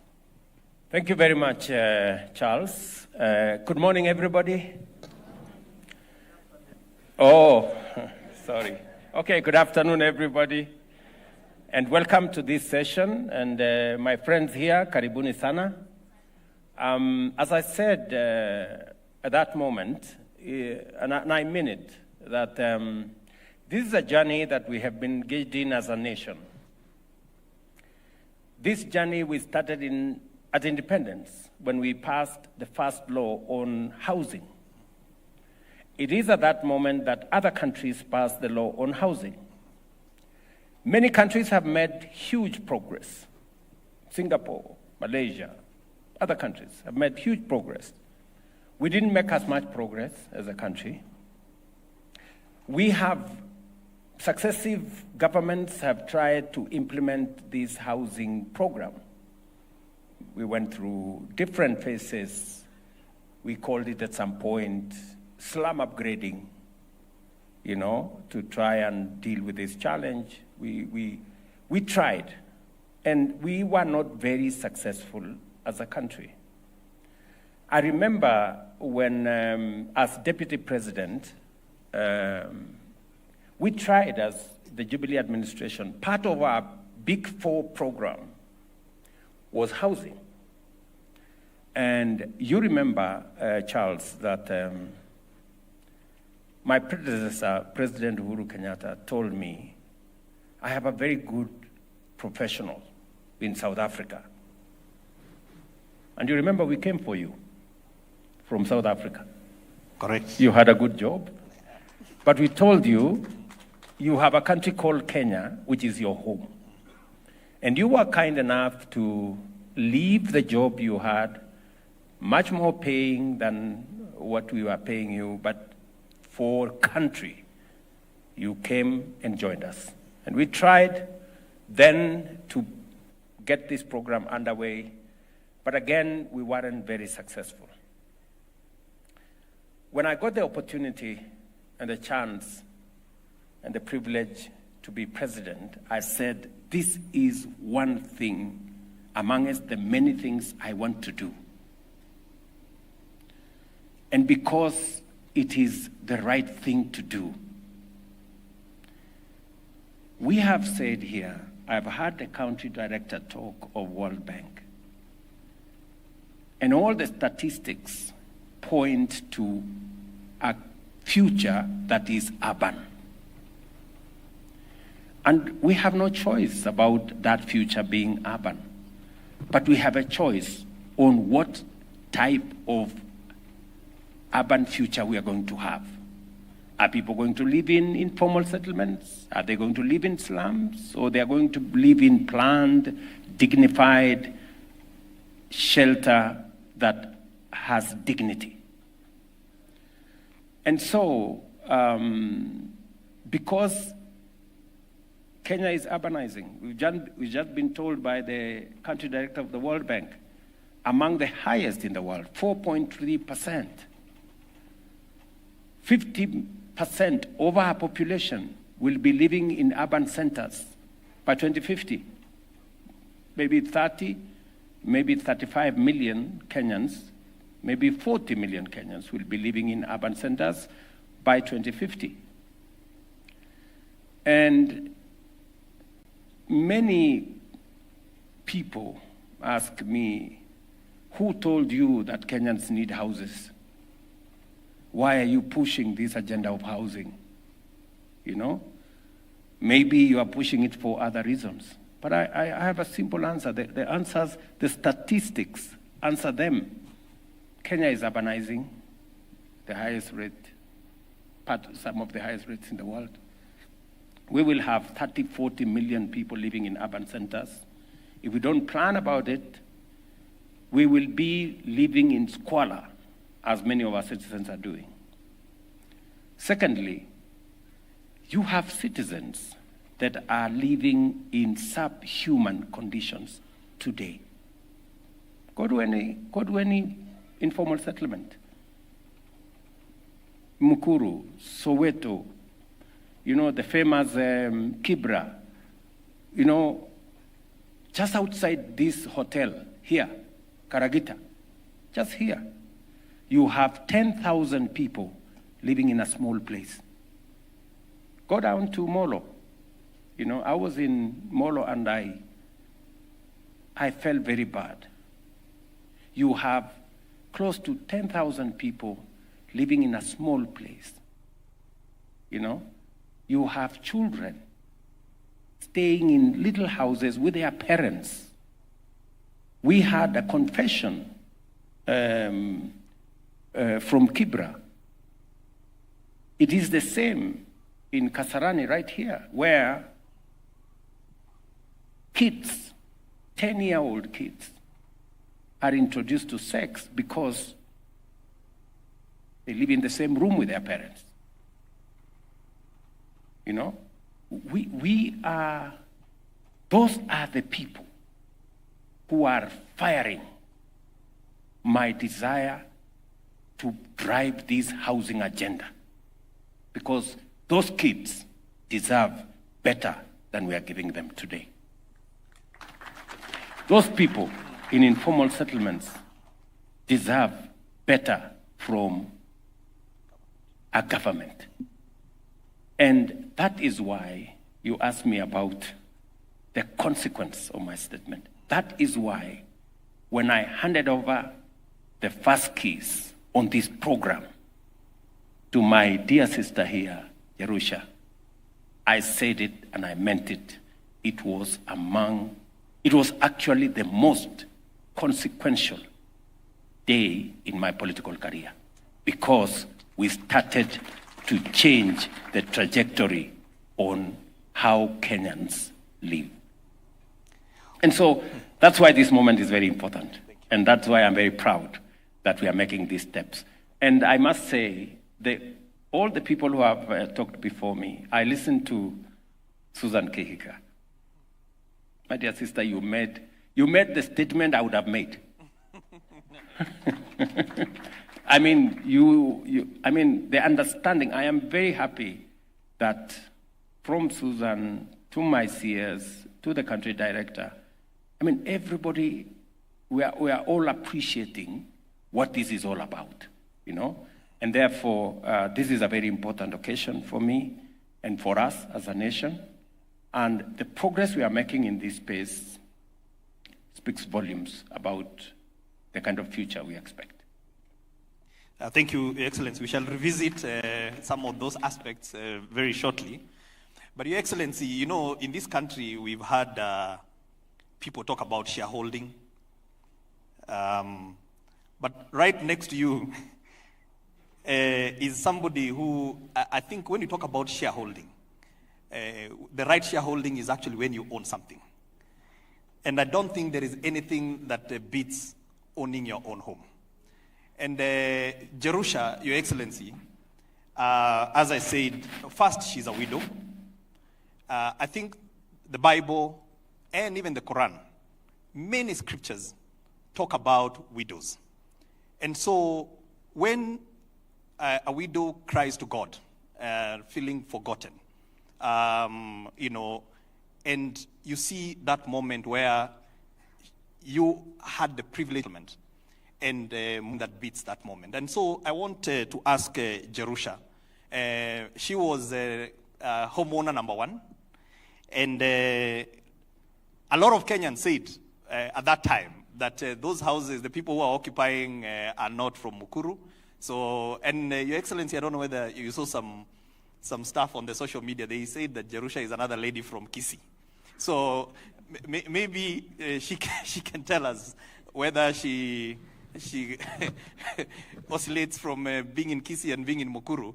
But with all seriousness, Jerusha, kindly just share with us. And if you're comfortable, you uongee Kiswahili, hakuna shida. Asante. Kwa majina ni yeye umesikia naitwa 001 Jerusha Muthoni. Mimi ndiye nilikuwa mtu wa kwanza kupewa nyumba na His Excellency na nikafurahia sana. Nafikiri mlikuwa mnaona kwa picha pahali nilitolewa kwa slums, kwa kanyumba kalikuwa mvua ikinyesha ilikuwa ni bara. Lakini kwa sasa hata mkiniangalia kwa ile picha vile nilikuwa nakaa, sio vile nakaa saa hii. Si ndio kweli? Nilikuwa nakaa kashosho kama mama hivi. Lakini within 3 weeks mnaona niko na utofauti. So hii mambo ya affordable housing ni ukweli, sababu mimi niko na hiyo ushuhuda. Nilipewa hiyo nyumba pale pahali tulikuwa tunaishi, maji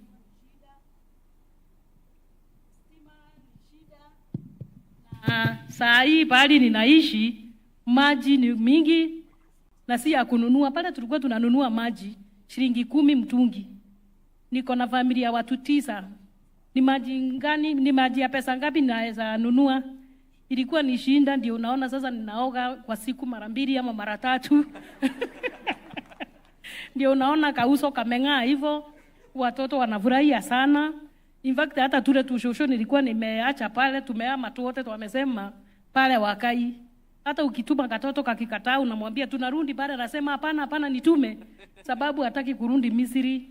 So mimi ninafurahia sana, na hata wale watu wanasema rais anatembea na mimi Kisii, ametembea na mimi Kisumu, nikipika samaki, ni uongo mtupu. Ni wale watu wanajaribu kupinga hii mradi, lakini haitustui. Tunasema kazi bila break, sababu alituambia anataka kuinua wale watu wako chini, awainue bottom up.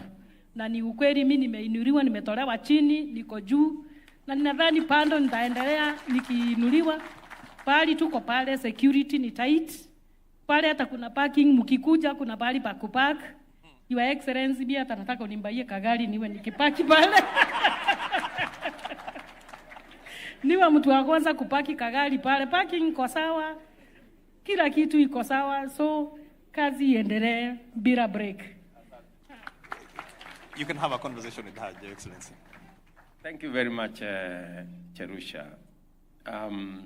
It is true. Vile na kuona leo kidogo iko tofauti. Sijui ni kwa sababu gani, lakini Mungu ni mwema. Na sio Cherusha peke yake. Tuko na wananchi wengi. Lilian hapa ambaye ni community health promoter. Just a simple person. She's also a homeowner in Homa Bay, I think. In Mukuru. We have, many people who are experiencing life-changing situations because of where they were and where they are today. Cherusha here has told you, in the Mukuru slums, 3, 4, 5 families share a toilet that you have to pay to use a toilet. People, just imagine yourselves in a situation. Umekazwa hapo, you want to use a toilet, and you don't have money. And there are people who are asking us, who told you to build houses? Surely, people, let us be human. We have real situations that call on us to do something about. Cherusha hapa, kabla hatujaongea vile nitakununulia gari. Bado niko na watu wengi pale ulitoka Mukuru, hawajahama. That is my first assignment. Wale wako Mukuru pale hawajakuwa kama wewe. Hiyo ndio kazi yangu ya muhimu kwanza. Na sio Mukuru peke yake. Tuko na watu hapa Karagita. Tuko na watu Bahati. Tuko na watu many parts of Kenya. We have 100 and something informal settlements in Kenya. 7 million people live in squalor in our country, And the numbers are not going down, the numbers are going up because more and more people are coming into cities. And we must prepare and we must, work ahead of time to make sure they don't come and join those in informal settlements.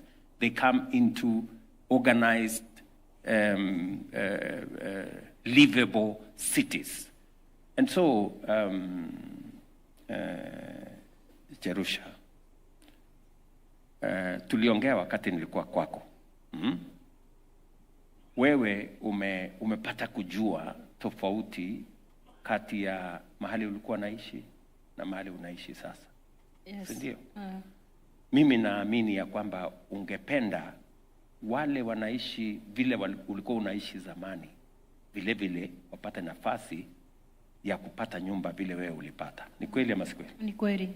Hata wamenisumbua saa hii, hata wale walikuwa napinga mradi wakinitusi wanashindanga kwangu. Hata naoshanga nyumba jioni.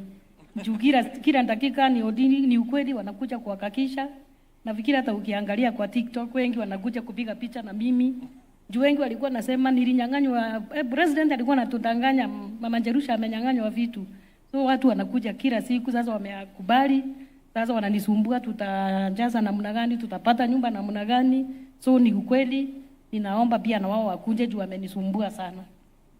Okay, so and it is important for me to say this, to contextualize what Jerusha is saying. We have a pipeline of 700,000 housing units. We have the first 2,300 have been given out. Another 11,000 are in the stage of completion. We will be handing out keys.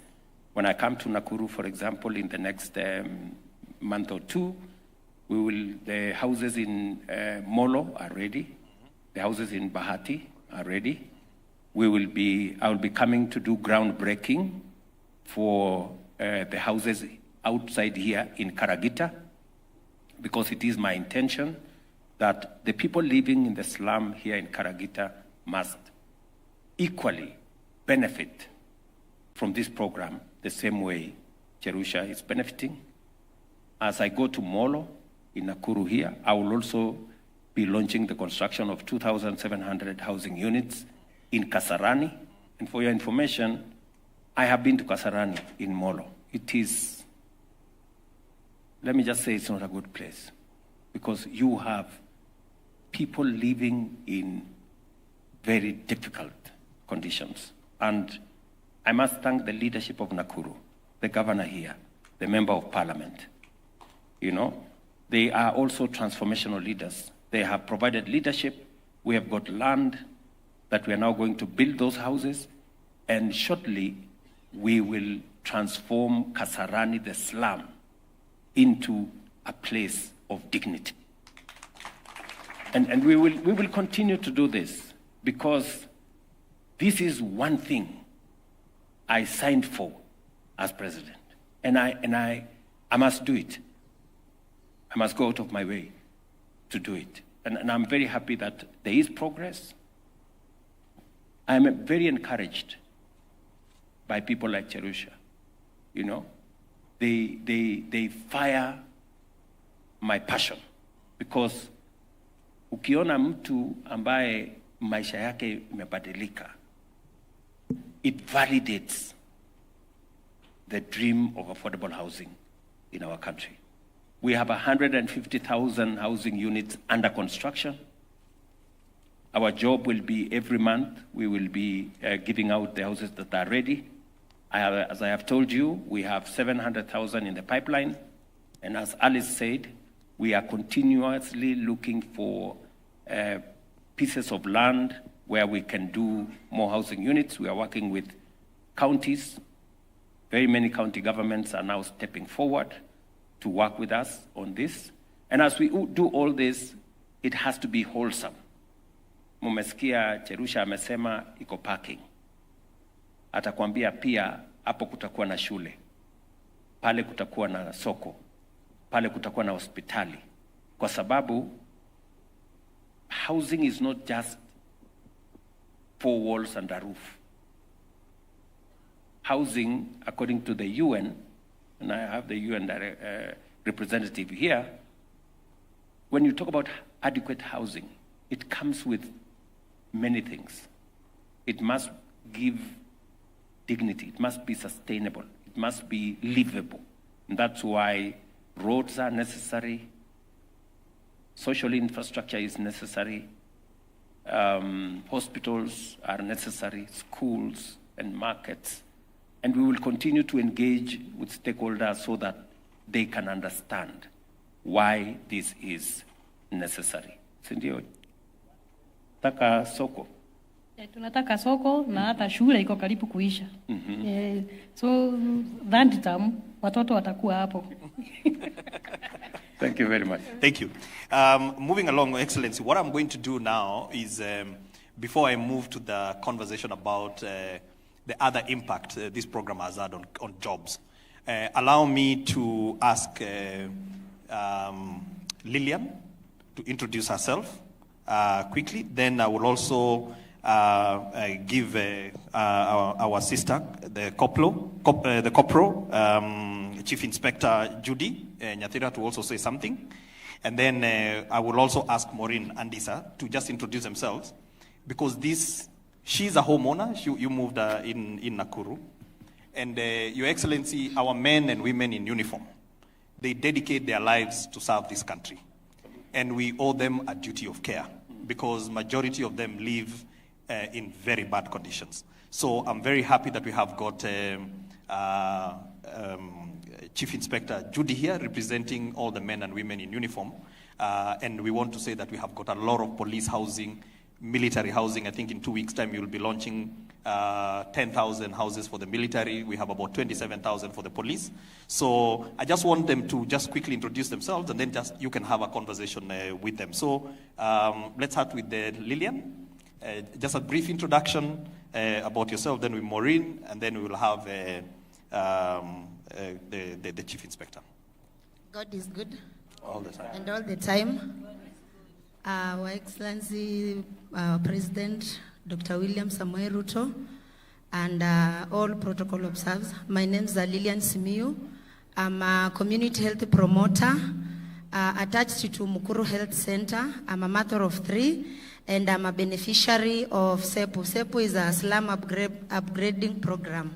I'm a homeowner, and Mr. President, we say thank you. Thank you very much for giving us dignity. Asante sana. Okay. Yes, Maureen. Bwana asifiwe. Amen. Kwa majina naitwa Maureen Adisa. Mimi natoka Soweto na mimi ni kiongozi pale Soweto na tuko pale kwa mradi. Kwa hivyo mimi niko pale kwa mradi kila siku asubuhi, jioni pia nikitoka lazima nihakikishe nimeangalia hizo nyumba zinajengwa vizuri, so that ningoje ukuje unipatie. Yes. So yeye ako on the queue. Ametuharakisha, amesema hizi za Mukuru zimeenda haraka kuliko zao. So hapa like Soweto tutamaliza. Chief Inspector Judy. Your Excellency, sir, Dr. Samoei Ruto, all protocols observed. Good afternoon. My name is Chief Inspector Judy Nyathira, a proud owner of the affordable housing in Bondeni within Nakuru. Your Excellency, sir, I want to thank you on behalf of the men and women in police uniform, for not leaving us behind out of this project. The history goes a long way, how the police live, from time immemorial in sharing, using a curtain, and you're sharing a house with your counterpart, no privacy, and a lot of issues going in there. From there, we were given again permission not to live in police lines and to go and rent houses outside. Your Excellency, that was a good step. But again, this is the greatest, where you're renting to own your own home. I'm proud that I've been in my home for more than a year, where I'm assured of my safety. In case I'm going to work outside, I know my family is okay. Social amenities, they're perfect. Water running all through, the lighting system, enough space, a place for children to play, and they can feel the comfort and they can feel living like any other civilian out there. So I must appreciate that it is a good step. All civil servants should go for it because it is changing lives. Thank you so much. Thank you so much. Your Excellency, maybe you can just have a quick word. You know, I have no words. You know, listening to my sister here, Lillian, you know, as a CHP, a community health promoter, you know, the dedicated service that community health promoters do around Kenya. And that through the process, she's now a homeowner with her children, is dignifying. It is a moment of pride, not just for her, but for us as a nation, that we can look after the people who not necessarily would have a chance to own a home. She now has a chance because of affordable housing. And in her space now, Lillian, where do Are your kids school going? Are you? They are still at Nakuru. They are schooling at Nakuru. Yes. So you want us to complete the school soon? Kindly, like the school thing should be a priority, because I've noticed that watu wengi hata hawajaingia because of the school. Because unaona hiyo kucommute within Ruben to Nakuru, it's a bit far, and it's expensive also for us. So if you can do a school for us, Your Excellency, we'll be very proud. Very good. And, how far are we with the school, Charles? The one we agreed, the ECD, which we will use as the primary school, you had directed us that in 1 month time it be completed, and it is being completed. Very good. So in 1 month time they should So be. Lillian, just bear with me a few more weeks, and then your kids will be safe in your neighborhood. I'll be very, very happy. And Thank also the market, sir. There are people who have a problem with me putting up a market. Can you please make a case for me to put up the market? Me, I will. Because we have seen the containers, they are already there, but now their location and stuff, hatujaona bado, Mr. President. And the market is very, very far. Yes. So you need the market within the development. Everything, all the Very good. amenities. Very good. Yes. Thank you very much. Listening to Maureen, we are developing the first 4,000 units in Soweto. We have, I think, a total of 25,000 units that will be built in that space. Correct. And we have done, the 4,000 units hopefully will be ready, and I've given instructions to my team, Alice here and Hinga, that by January we should be able to give out the first 4,000 units. Yes, you've got it. And then the other units are following. So huyu mama umesikia amesema anachungulia kila wakati akipita hapo, nataka kuangalia hii nyumba itaisha lini, kwa sababu anangojea. Yes. Sasa vile niliwaeleza, sitaki Maureen angoje sana. Ndio amekuja hapa nafikiri kuniambia niharakishe mambo. Yes. So Maureen, nilikuwa hapo juzi hapo Soweto. I think like 3 weeks ago I was in Soweto. And nataka uwaeleze wale watu wa Soweto. Mimi nawaheshimu sana. Wakati niliona yani watu wa Soweto wanaishi pale, wanakuja wenyewe kusema wacha niandike jina yangu, mimi niko tayari kuondoka mahali ninaishi hapa, nyumba ikiwa tayari mimi nitarudi. You know, that kind of cooperation that citizens themselves are saying, I am ready to live where I am staying, to go and live elsewhere. And I want my name recorded so that when the houses are complete, I come back and live in a decent house. Waambie wale watu wa Soweto, Mungu atawabariki sana, kwa sababu ya kukubaliana na sisi, kusema ya kwamba mahali wanaishi wako tayari kuhama, tuwajengee nyumba mzuri, nyumba ile iko na dignity, wawache kuishi mahali ambapo hakuna barabara, hakuna maji, hakuna stima, hakuna choo, hakuna mambo yote ambayo mnahitaji. So ukirudi tafadhali utawaambia nimewapigia salute. Utafanya hivyo Maureen? Alafu naona uko na maneno na mimi. Niko na maneno na wewe, nataka tu appreciate kwa hii mradi yenye umeleta. Sisi yetu itakuwa tofauti kwa sababu pale sisi tuko na shule, sisi tuko na market, sisi tuko na place ya kupumzika ukifikiria mafikirio yako ya maisha. Yani we just can't wait to be in that estate. So wanga niko very eager kabisa. Though kuna watu wanaweza kuwa wanaongea mambo mingi ati utapata nyumba, lakini us we believe that we are the owners na tunataka embrace kabisa hii mradi, and that's why tukikuja last time after 3 weeks kila mtu alikuwa anataka, kwa sababu anaona mradi nyumba inasonga, and everybody wants to be an owner of the house in Nairobi. So furaha yetu ni tutoke kwa hiyo mabanda zetu, kwa sababu kama hata sasa niko hapa lakini niko na wasiwasi because lately tumekuwa na breakages za moto. So sasa hata nafikiria naweza rudi tena nipate kanyumba kangu kamechomeka. So afadhali tutoke kwa hiyo situation ya life yenye tumekuwa tuishi kwa dignity houses. So kama hii ni dream yako ulikuwa nao kutoka ukue kijana, His Excellency, endelea bila break. Sana. And you know, I think the passion that everybody, you know, owning a home is the ultimate passion of any citizen. You know, that you have a place that you call yours, you know. And on to what Judy, and I apologize, Judy, because my peers here have said corporal. Corporal is you are a very senior person. But titles aside, I was very proud when I came to Bondeni, and you welcomed us to your home with your family, and it was a very proud moment. And not just Judy, you know, our men in uniform, men and women in uniform, for decades lived in conditions that do not befit the kind of sacrifice they make for us.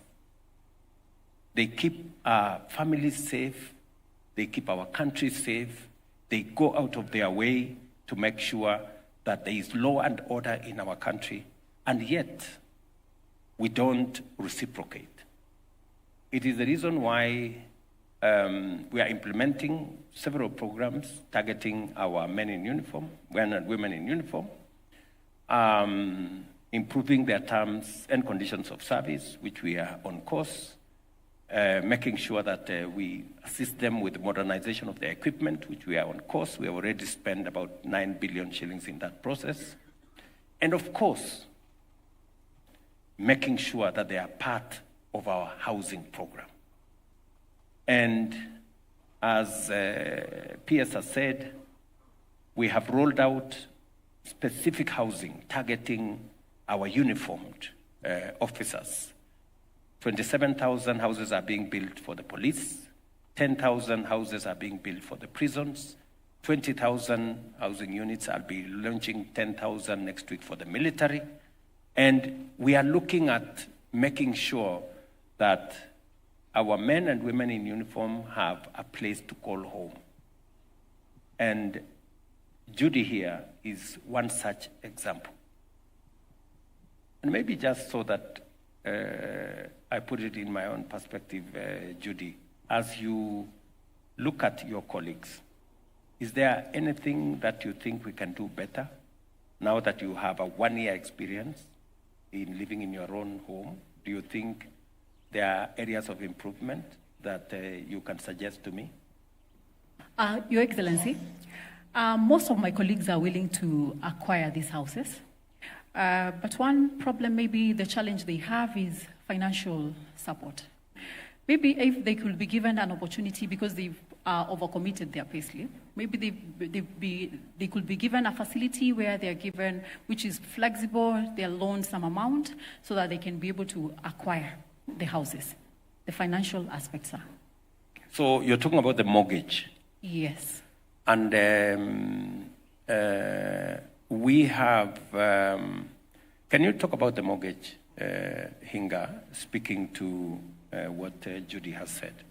So, Your Excellency, a couple of things. What makes the issue of affordability a few things? One is the cost of land. There is a study by the Center for Affordable Housing in Africa that shows Nairobi has the most expensive land in the continent of Africa.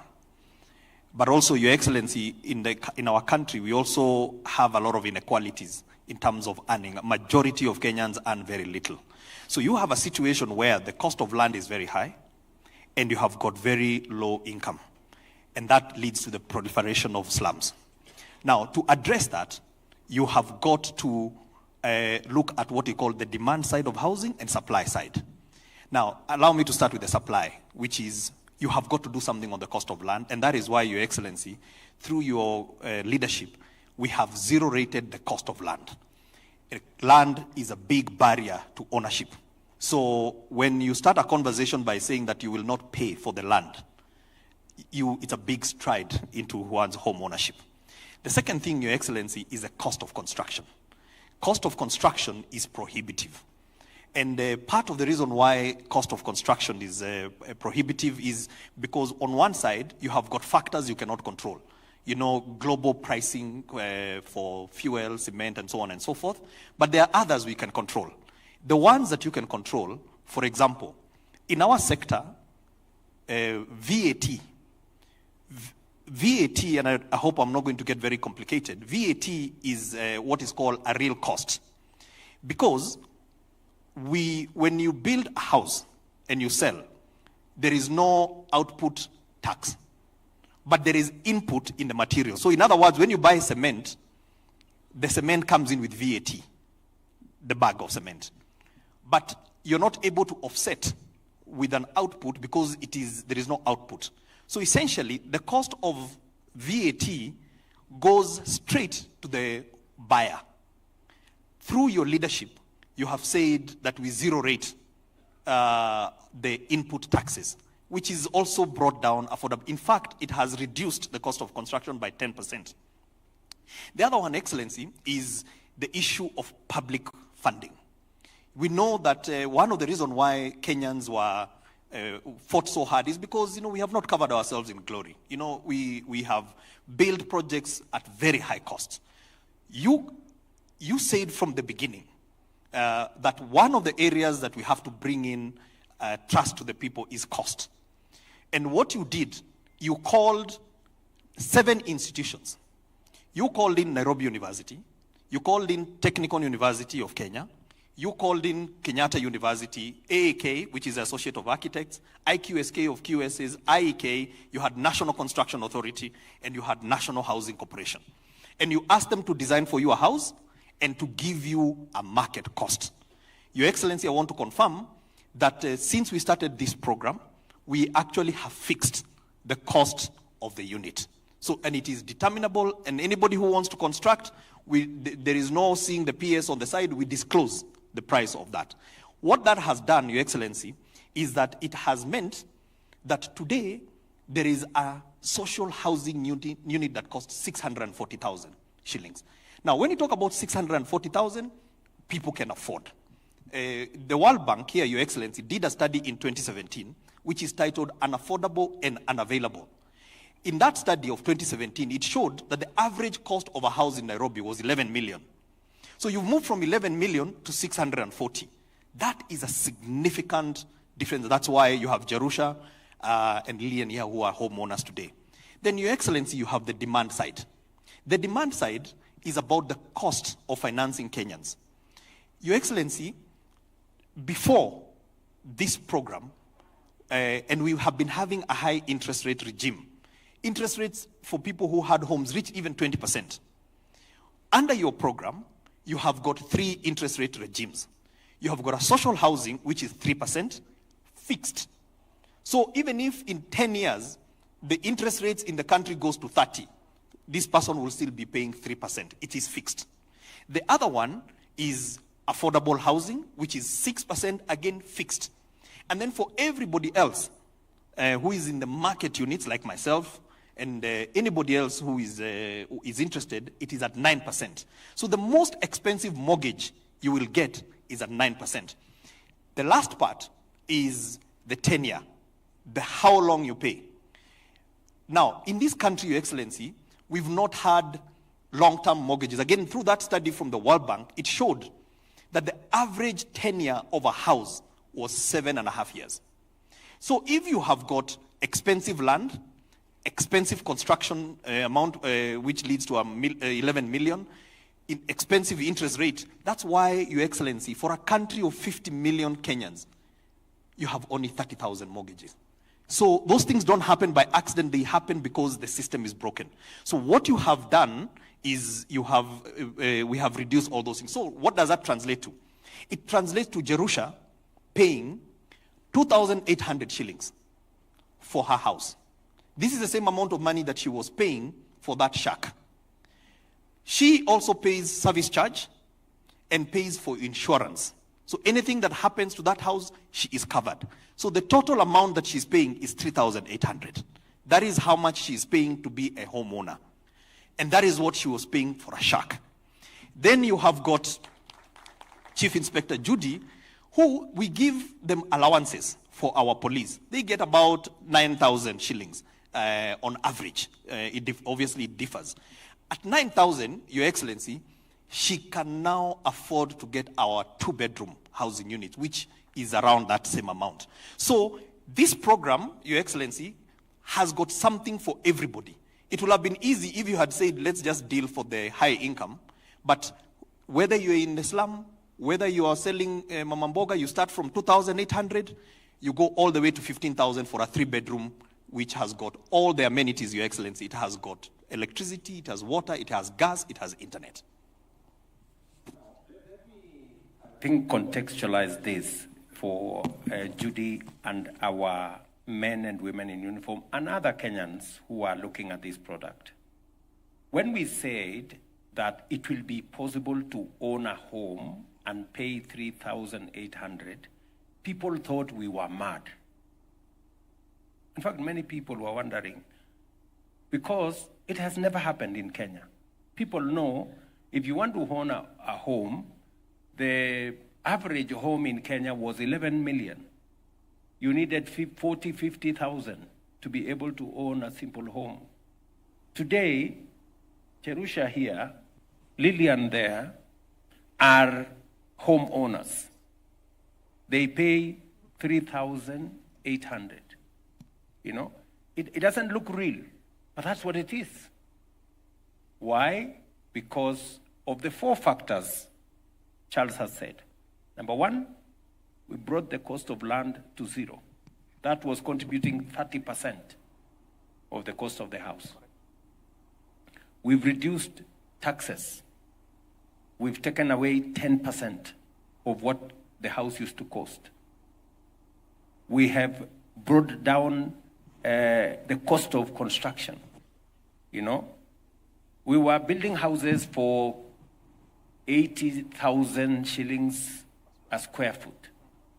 Under affordable housing and social housing, under this program, as Charles told you, we sat down with many institutions, and I was very clear to them that we do not have money to throw around. Let us cut to the chase. We came up with 42,000 shillings per square foot. Many contractors told us it is not possible to do houses at that rate. The houses are coming up. We have 150,000 under construction because it is doable. And the commitment I made to the people of Kenya is that as they contribute to the housing levy, as they contribute their housing levy, it is my responsibility to make sure that that money is not wasted, is not stolen, is not abused, and there is no corruption, and they get value for it. And that is my commitment.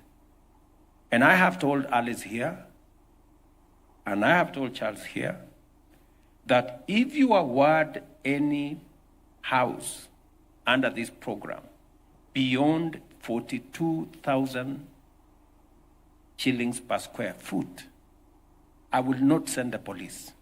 I will come myself. Yes.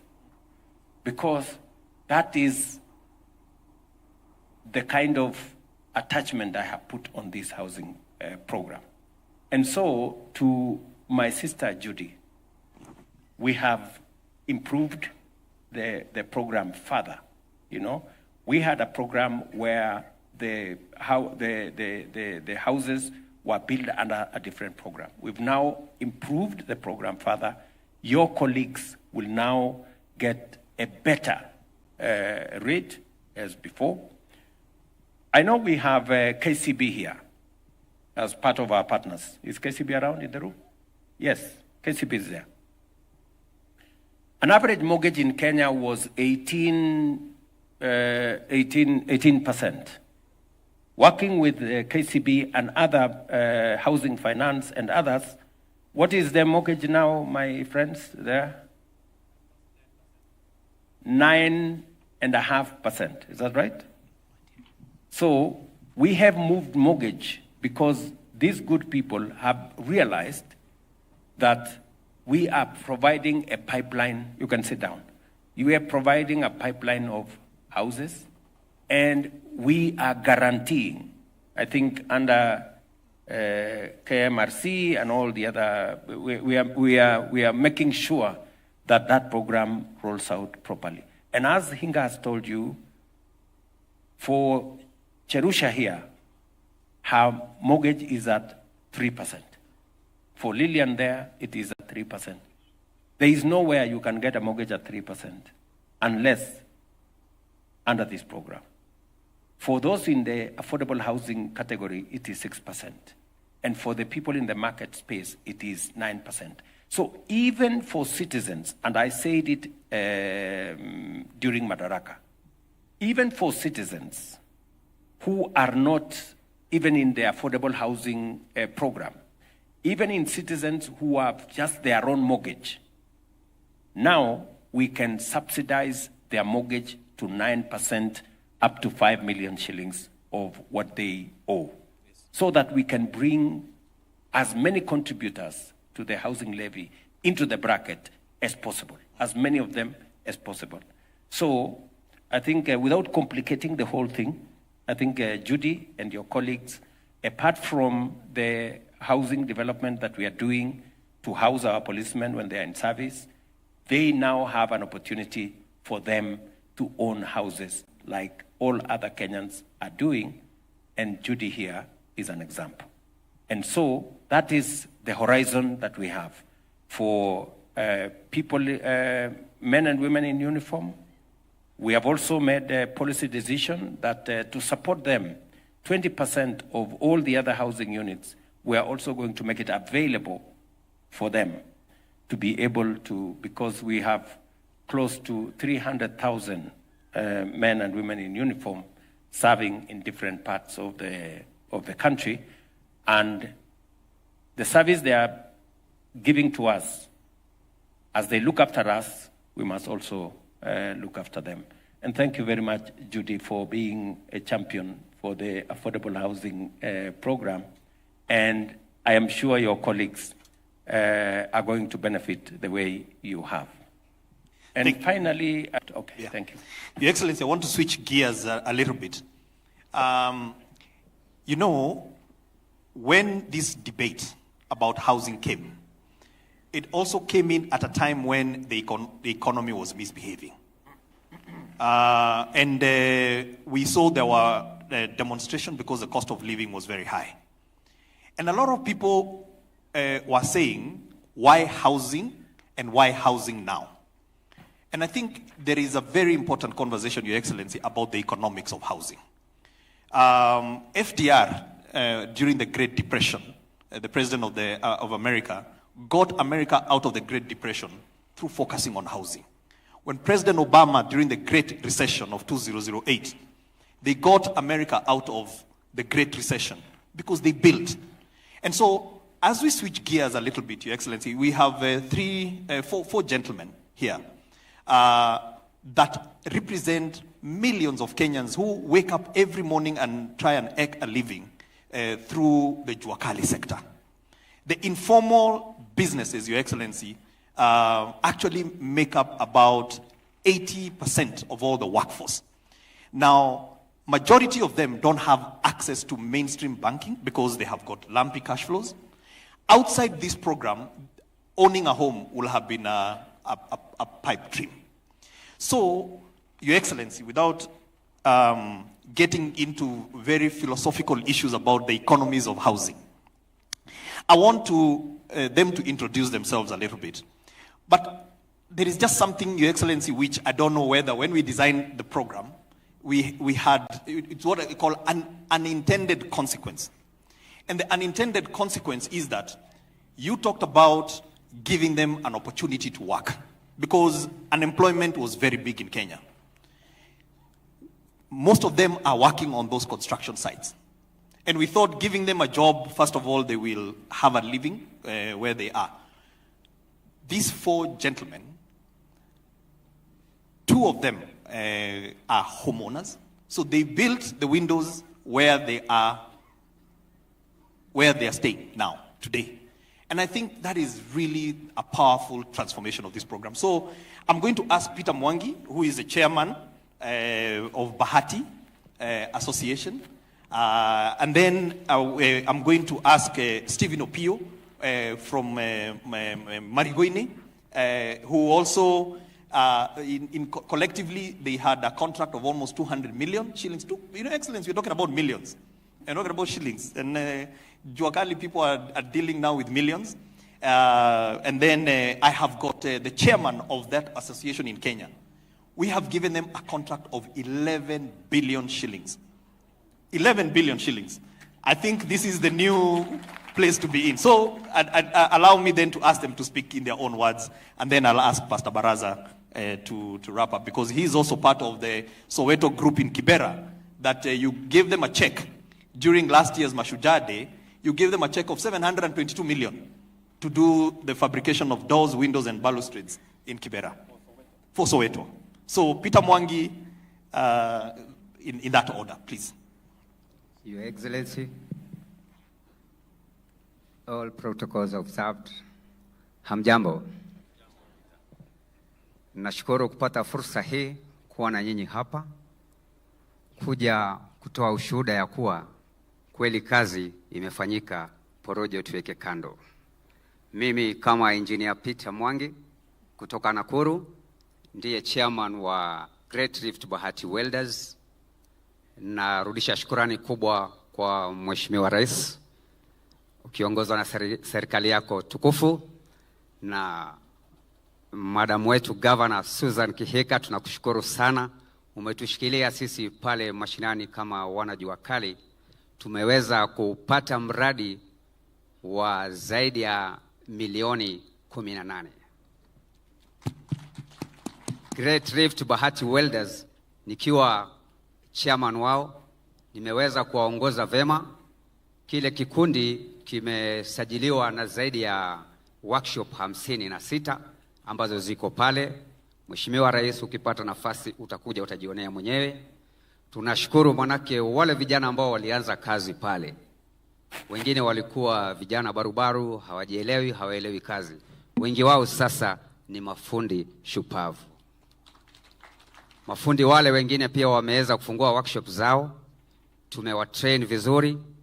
Wale ambao walikuwa hawana mashini wamepata mashini mpya za kazi na wamepata ufundi vile vile. Kwa hivyo tunajivunia kuwa tunaendelea vizuri. Tunaomba ukipata nafasi, sisi hatutaomba gari kama yule mwanadada. Sisi tunajiamini kama maengineer. Tunaomba utupe kazi zaidi. Panapopatikana project nyingine katika Bahati tu ambao tunatarajia kuwa inakuja, kumbuka watu wa Great Rift Bahati Welders, manake tulifabricate, tumesupply, tumedeliver. Hivi project inakwenda kwisha. Ukija mwenyewe utaona. Naomba utualike sisi pamoja na ile group yetu ya Great Rift Bahati Welders, uje uone kazi ambayo ilichapwa pale na watu wa jua kali. Challenge hatukukosa kidogo pale wakati wa kudeliver kazi ya kwanza. Ule mradi wa kwanza ulikuwa LPO ilikuwa ya 2.5 million. Ikawa lazima tungeungana kama watu wa jua kali, maanake ungeweza kupewa kazi pale individually. So tulijiunga na tuliweza kuregister na MSHA, Small Micro Enterprise Authority. Tuko na pini yetu pale. Hata sisi tunajua kulipa ushuru ni kujitegemea. Tuko sawa sawa, tunakwenda vizuri. Ningependa tu kusisitiza ya kwamba challenge ambayo tulikuwa nayo pale kama vijana wadogo, hatukuwa na fedha za kuanza ile kazi. Maanake tumepewa LPO worth 2.5 million, hatuna hela, lakini tulijikakamua. Tukasema hii serikali, maanake tuliichagua sisi. We work with the government of the day. Lazima tuamue, tutafute hela, tuuze kuku, tukope kwenye SACCOs kidogo kidogo. Lakini tulipofaulu kudeliver the first lot, ilikuwa zaidi ya madirisha 350, na tulifanya hiyo kazi na wiki 2. So ile pesa tuliweza kuipata, ikaingia kwenye account yetu, maana kile kikundi kiko na account. Tukaweza kulipwa, tukalipa madeni ya bank, tukalipa wale suppliers wetu wakati ambao unafaa, japokuwa tulikuwa tumeahidiwa pesa zitatoka na wiki 2, lakini ilichelewa kidogo, ikatoka na mwezi mmoja. Tukaelezewa na tukaweza kuelewa, lazima wangeangalia tulipo supply. Ni vizuri kuelezea hapo, maanake tulikuwa hatujafikisha ule ustadi vizuri. Waliangalia kama tuko na speed, accuracy, wakaona makosa kidogo tu katika ile kudeliver 100%, 75% ya zile dirisha zetu zilikubalika. So 25% zikawa rejected, lakini ikawa ni makosa kidogo tu, kupiga msasa, sandpaper, kuangalia rangi. Kutoka hapo kazi ikawa iko shwari. Mafundi wote wamebobea, wako shwari. Hivi sasa wengi wao wamejisimamisha kikazi, tunachapa kazi vizuri. Thank you so Kwa hivyo much. sisi tunaomba kazi, kazi, kazi. Gavana wetu tunakushukuru sana, umetushikilia vizuri. Vijana ambao walikuwa na regarega pale sasa wanachapa kazi vizuri. Mkija mtajionea wenyewe, porojo kando, siasa kando, kazi itambe. Asante sana. Thank you very much, Peter. Peter, umeongea vizuri sana. Na umesema mambo matatu ya muhimu. Yes. Ya kwanza, wakati tulisema mpango huu wa affordable housing, sio peke yake ipatikane nyumba. Vile vile ni mpango wa ajira na mpango wa biashara, economic activity, iweze kuendelea. Mbali na wale wanaofanya kazi katika mjengo, plumbers, electricians, masons, steel fixers, carpenters, painters na wale wengine wote. Yeah. Pia kuna sekta ya jua kali ambayo sasa ni Peter na wenzako mafundi kabisa, ambao pia mmepata biashara. Umesema pale kwa ile affordable housing ya Bahati tunajenga nyumba pale nafikiri 220 ambayo ni kweli kwa juhudi zenu, bidii yenu na contribution yenu sasa imekamilika kabisa. So mbali na kupatikana ajira kwa vijana wa taifa letu la Kenya, pia ni mpango wa msisimko wa uchumi. Watu kama wewe waweze kufanya biashara, mafundi waweze kutengeneza zile nyumba. So ya kwanza ipatikane ajira kabisa. Ya pili biashara iweze kusonga mbele. Lakini vile vile tulisema hivi, affordable housing does not mean low quality. True. That is our clarity. Affordable housing means you get the same quality as any other housing. Na ndio sababu uliona Peter, yes, pale pia kulikuwa na kusahihisha kabisa. Kama mlilete kitu ambayo iko quality yake iko chini kidogo, ndio hiyo unasema mliambiwa muende mrudie. Kweli kabisa. You know? Yeah. Na kwa kurudia hivyo sasa unasema wewe mwenyewe mumeshika kasi, sasa mumeelewa vile mambo ilivyo. Si ni kweli? Kabisa.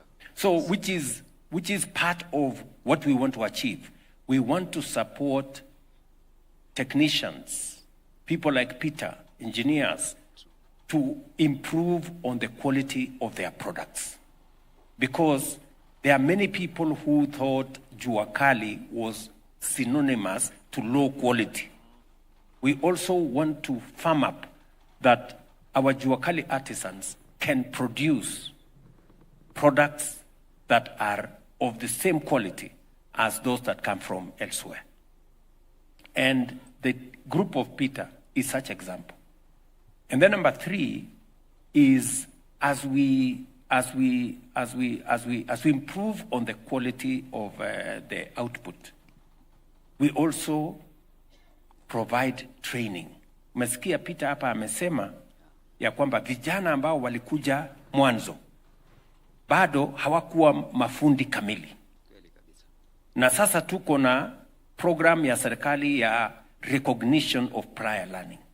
Hawa vijana ambao sasa wamehitimu, sio kwa kwenda shule, wamehitimu kwa kufanya hiyo kazi under supervision ya senior ones like Peter. Hawa vijana sasa watapata certificate yao. Already we have recognized I think 1,000 of such technicians, and we are continuing using public infrastructure to make sure that we certify those who have the skills to produce high quality products, even though they have not gone to any college, you know. So we have now provisions in the law, and correct me if I'm wrong, right. Charles, that's the correct position.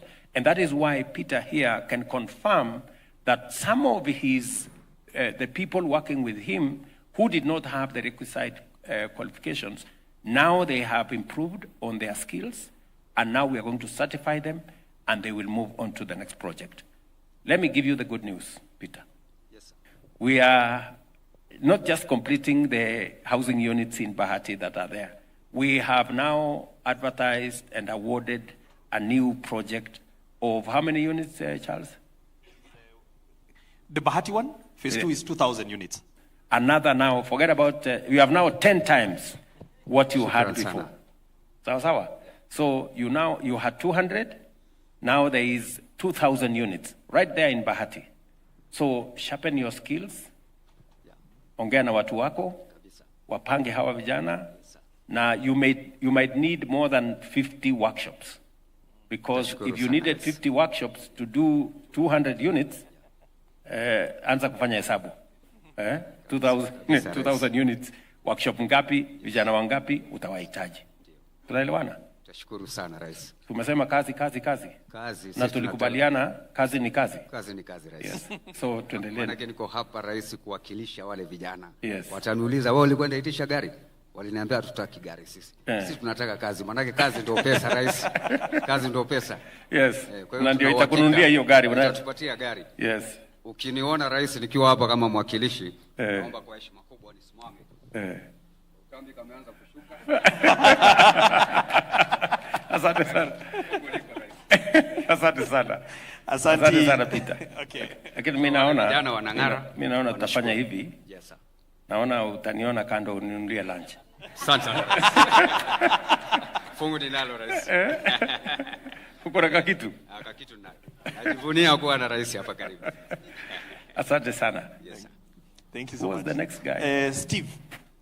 We'll have Steve, and then we'll have Peter Mwema, and then we'll have Baraza. Steve Opio. We have 2 Steves here. Opio? Yes, His Excellency, the President of the Republic of Kenya, Dr. William Samoei Ruto, Cabinet Secretaries, honorable members, all protocols observed. Yes. Ladies and gentlemen, good afternoon. Good afternoon. Mimi nashukuru sana kwa fursa hii. Mkuru tuna shine. Na nikianzia kwamba wakati unaenda kunulia Jerusha gari, mimi tayari mtanipata hapo ndani. Mtanipata hapo ndani nikienda kununua yangu. Now, His Excellency,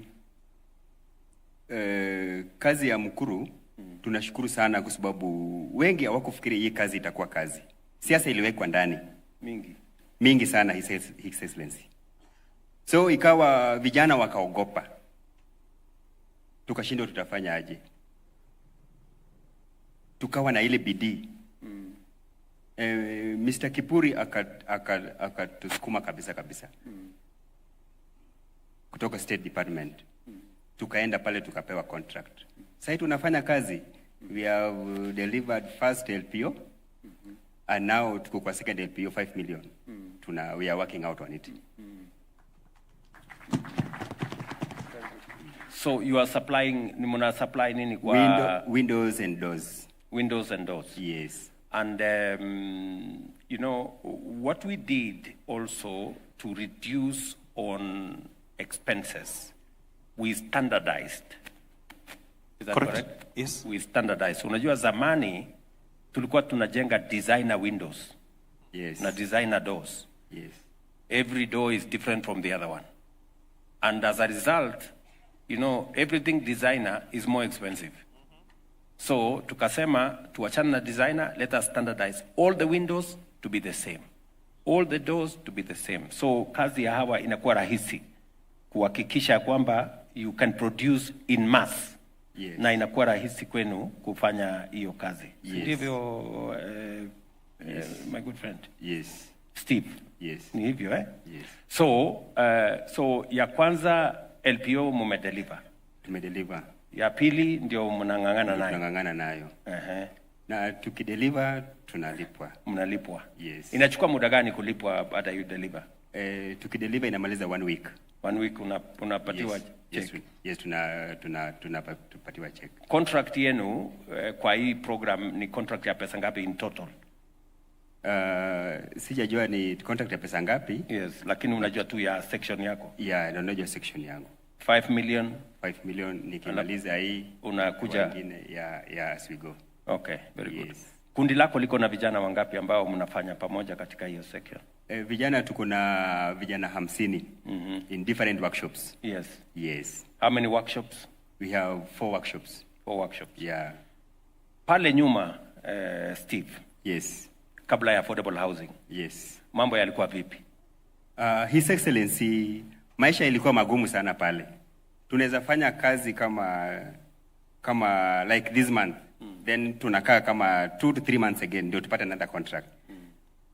So inamaanisha ile pesa umepata this month unaitumia kwa hizi 2-3 months. So inakusukuma unaenda kuishi kwa ile maisha ya chini. Unatafuta nyumba unaenda kijiji unatafuta zile nyumba za chini. Sababu sasa kulingana na vile maisha inakupeleka, kazi hakuna, ukipata leo kesho hakuna, ile pesa umepata leo unatumia the following day and the month. So wakati kazi ilipokuja tukasema tukapiga mahesabu zetu sisi viongozi wa hapo na wanajua kali wenye tulikuwa. Tukasema tuache siasa. Tupige mahesabu zote. Kazi tunafanya kazi bila break. Tumepewa kazi tufanye non-stop na tuweke siasa tufanye kazi venye tulikuwa tunafanya once after 3 months, once after 3 months. Mnachagua gani? Wakasema wanataka kufanya kazi bila break. So in Nakuru we are working non-stop. We want to work non-stop mpaka tumalize contract. Asante sana. What is your plan? Uko na agenda ya kununua one of these houses ama bado hujafikiria? His Excellency, I'm already a beneficiary of these houses.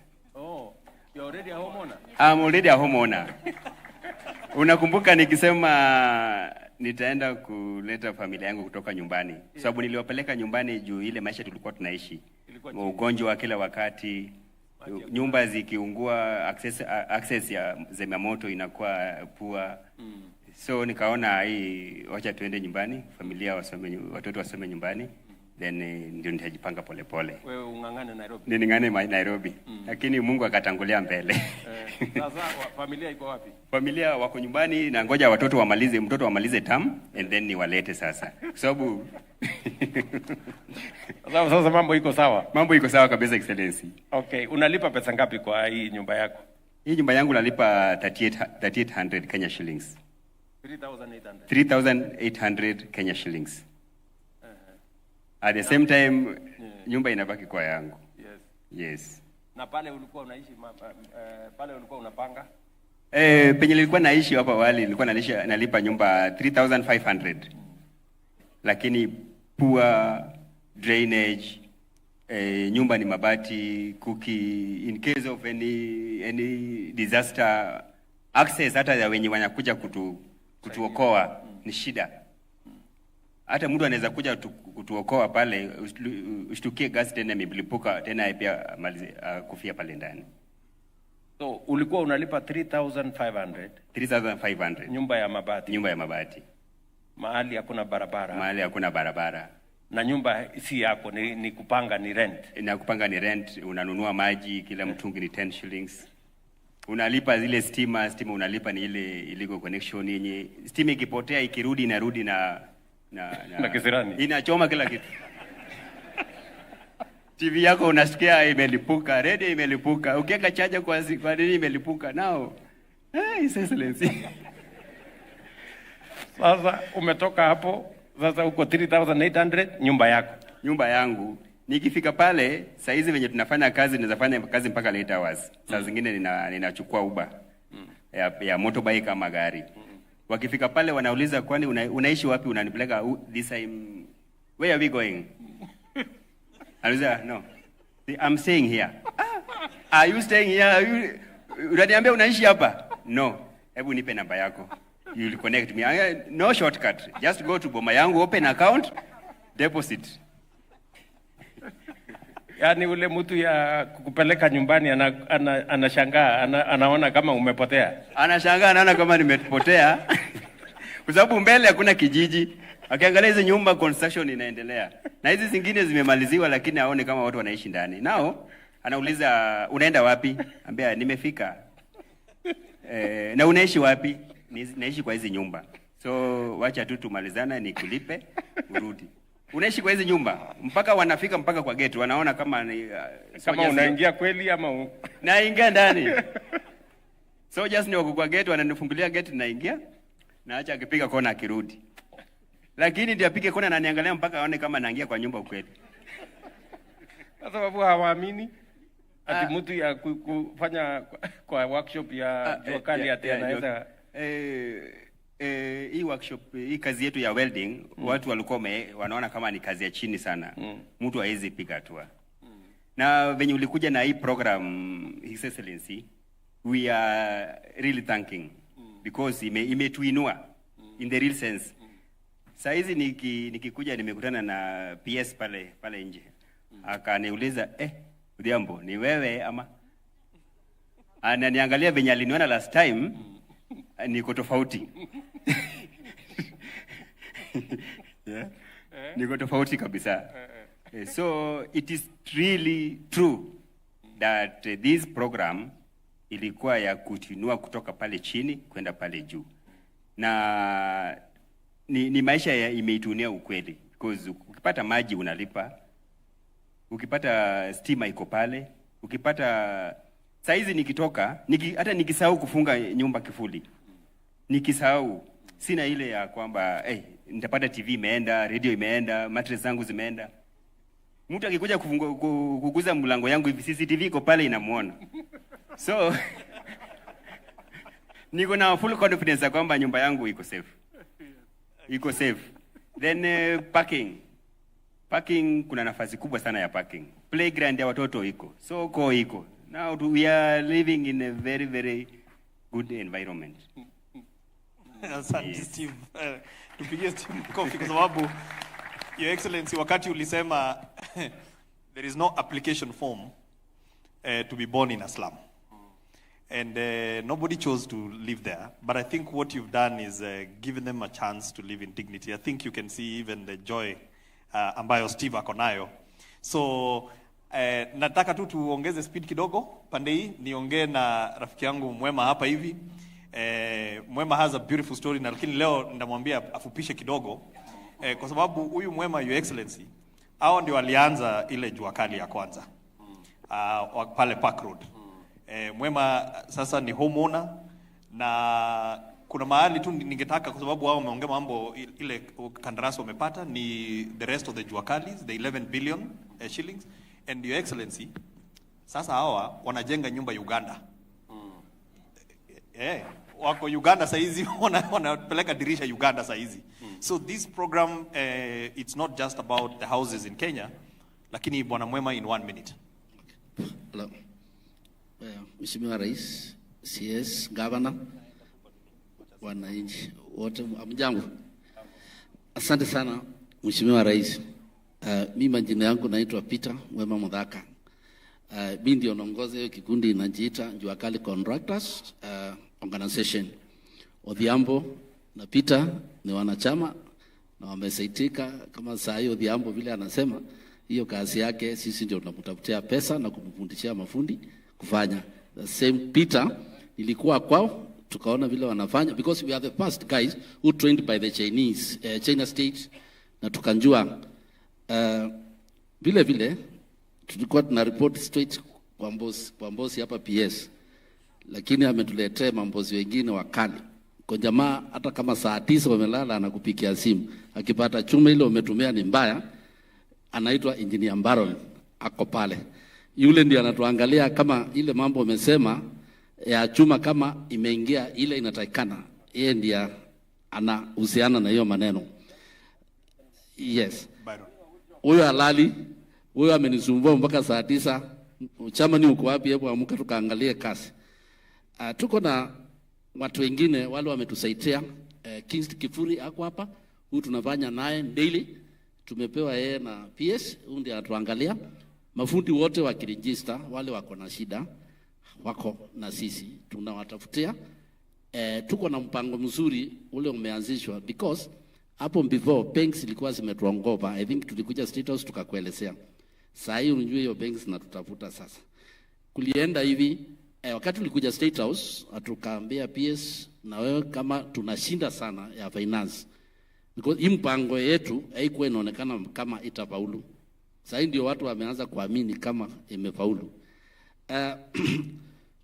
Iko banks likuja nyuma na zikatusaidia sana. Tunashukuru hata kama yuko hapa CDNCO wanasheke waliongea na PS akanituma kwake na amekumbali kupatiana kitu inaitwa Global Money kwa Jua Kali Kenya. Tumpigie makofi. Hiyo Jua Kali sasa hii hatuna shida ya finance. Kuko na National Bank wameingia kwetu na tuko na Consolidated Bank ambao wameletwe na chairman wa Port House Bwana Njeri na akatukalisha chini akasema tupewe pesa mzuri. Na tuko na mpango pesa ya benki ipotee because we don't want the money right now. We need the bank credits. Suppliers ama manufacturers wanalipwa direct wanatuletee material. Na benki ndio zinawalipia mafundi wetu direct. Hata kama uko Kisumu unapata hiyo mpango umeanzishwa na hizo benki nimekuambia. Hiyo mpango umetengenezwa na Bwana Kivuri na chairman wa Port House na imepaulu. Hata mimi nikiwa hapa najua ile mandisha imejengwa na watu wa Eldoret. Nikiwa hapa mimi ni boss. Nikifungua laptop yangu naona ile kazi imeendelea. Sasa nimemwandama nikanjua ile kazi yote anataka kutupatia 11 billion.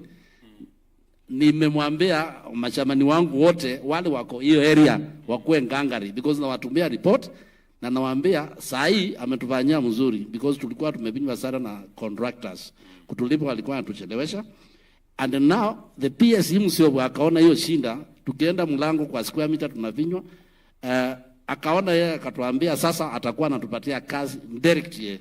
So mashamani wote wale wako wana apply kazi kwa housing na wanapata na tunawatafutia pesa wanafanya. Finally mradi wa Kibera ndio tulikuwa na challenge kubwa kutoka ile last year ile tulipatia ile check pale. Ilikuwa na shida lakini yeye ametatua. Sasa hiyo ukienda pale Jua Kali ndio wako mbele. Hata developer mwenyewe anasema huyu Jua Kali sasa tuko mbele. Mimi nafurahia sana because kwa siku kwa wiki naenda kuangalia mradi ndio mkubwa yetu ya 720 million. Ile machango iko pale, hii grupu hii inakujanga kuona manyumba yao. Kila mtu anaangalia namba yake. Hao wako na kupenda sana watu wa Kibra. I think pastor atasema mzuri.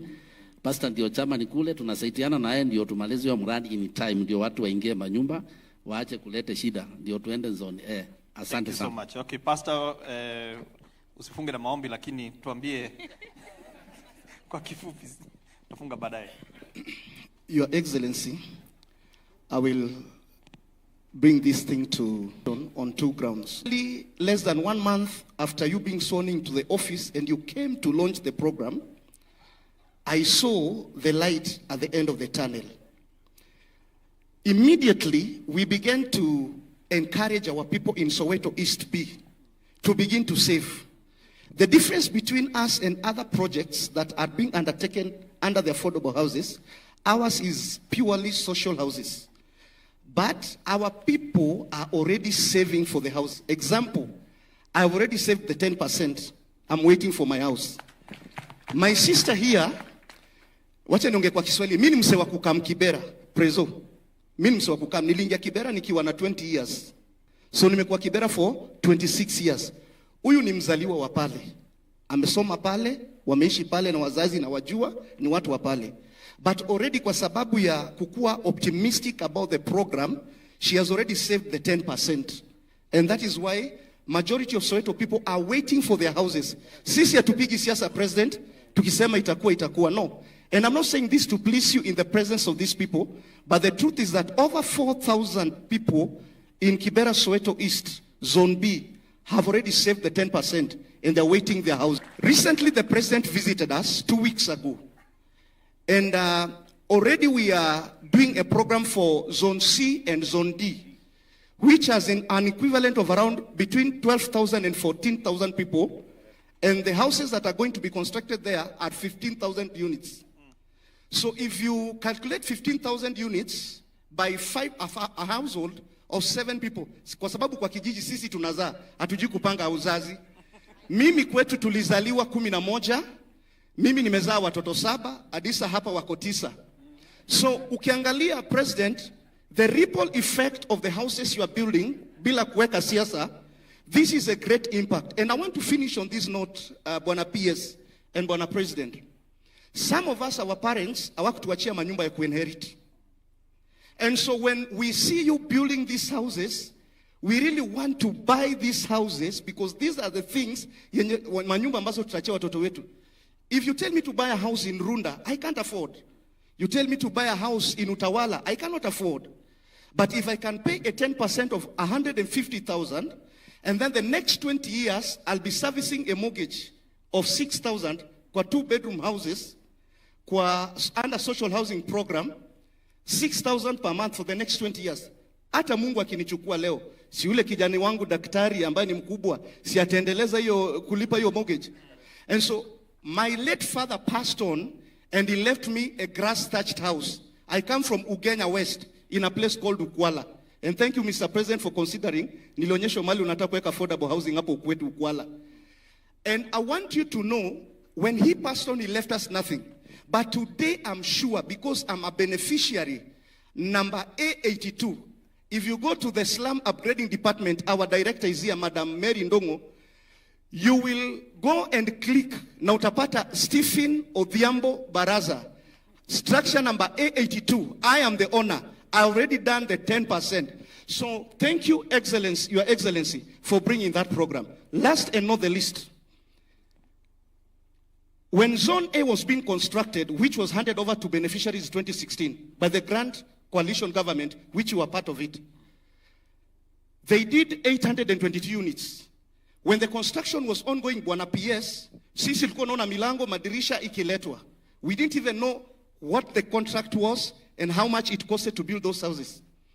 Right now, as a layman, I can comfortably tell you that our Zone B project is costing 7.5 billion. Thank you for the transparency. And on that same note, you've been able to give us, the Juakali artisans who are down there, a project worth 720 million. Saizi tuko na a semi-light industry, unapata vijana wanafanya kazi. Wale vijana walikuwa natuomba chakula saizi, wako too busy. Wengine wanapaka rangi, wengine wamefundishwa kazi. So this thing is a good thing. Last and not the least, a good preacher finishes 7 times, but this is the last one. I would want to say this, Mr. President. A lie will always keep on changing shoes, but the truth is stubborn. Truth will always foot. Continue walking barefoot. Continue building for Kenyans. Don't listen to the distractors and politicians. Some of them, they supported this program when they were campaigning. But what happened? That they say that the program is not a good program. That is a lie. Continue walking barefoot. Continue building. In the next 10 years, you will have housed over 700,000 families. And that will be a greatest impact. God bless you in Jesus' name. Thank you. Thank you, Steve. Thank you very much. Tukutane pale March, nyumba yako itakuwa tayari. Wewe tayari umeshafanya mambo, namwambia pia Maureen hapo amejipanga. Tukutane, uchukue nyumba yako, uendelee na maisha. Na usikue na wasiwasi na mimi. I cannot be distracted. I am a man on a mission to transform this country. And no amount of noise, kelele, fitina, propaganda sway mimi from delivering on this agenda. And I am willing to pay the price, whatever it is, to make sure that we transform this country and we house as many Kenyans as possible. So I give you my word on that. Number two, you have said with a lot of clarity that apart from building these houses, our mission was also to create jobs. Wewe mwenyewe umesema vijana walikuwa wanaomba chakula, sasa wako busy. Wanafanya kazi ya paintwork, wengine wanafanya steel fixing, wengine wanafanya kutengeneza madirisha, kutengeneza milango, ni wafanyabiashara. People like Steve here have become homeowners, and those young people working in those spaces will also subsequently become homeowners. So that is the future that we all want to live. And you have also said something transformational. Kwamba, as we do this, we are giving you a chance to own a home where your father did not give you a chance to own a home. You now have a chance to own a home, and you can either transfer that home to your kid, or he can buy his as we roll out this program.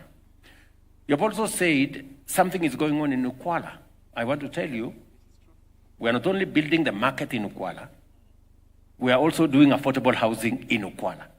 The home you ran away from. Tumefanya mambo pia pale. Unaona? So, this is not just about Nairobi and what's going on in Nairobi. This is about what is going on in Kenya. We have 200 sites that are going on today in Karagita here and many other places, because that transformation is a national transformation. And we have said, we are leaving no community, we are leaving no region, we are not leaving anybody behind. We are moving together. So, and Mwema there has spoken with a lot of clarity.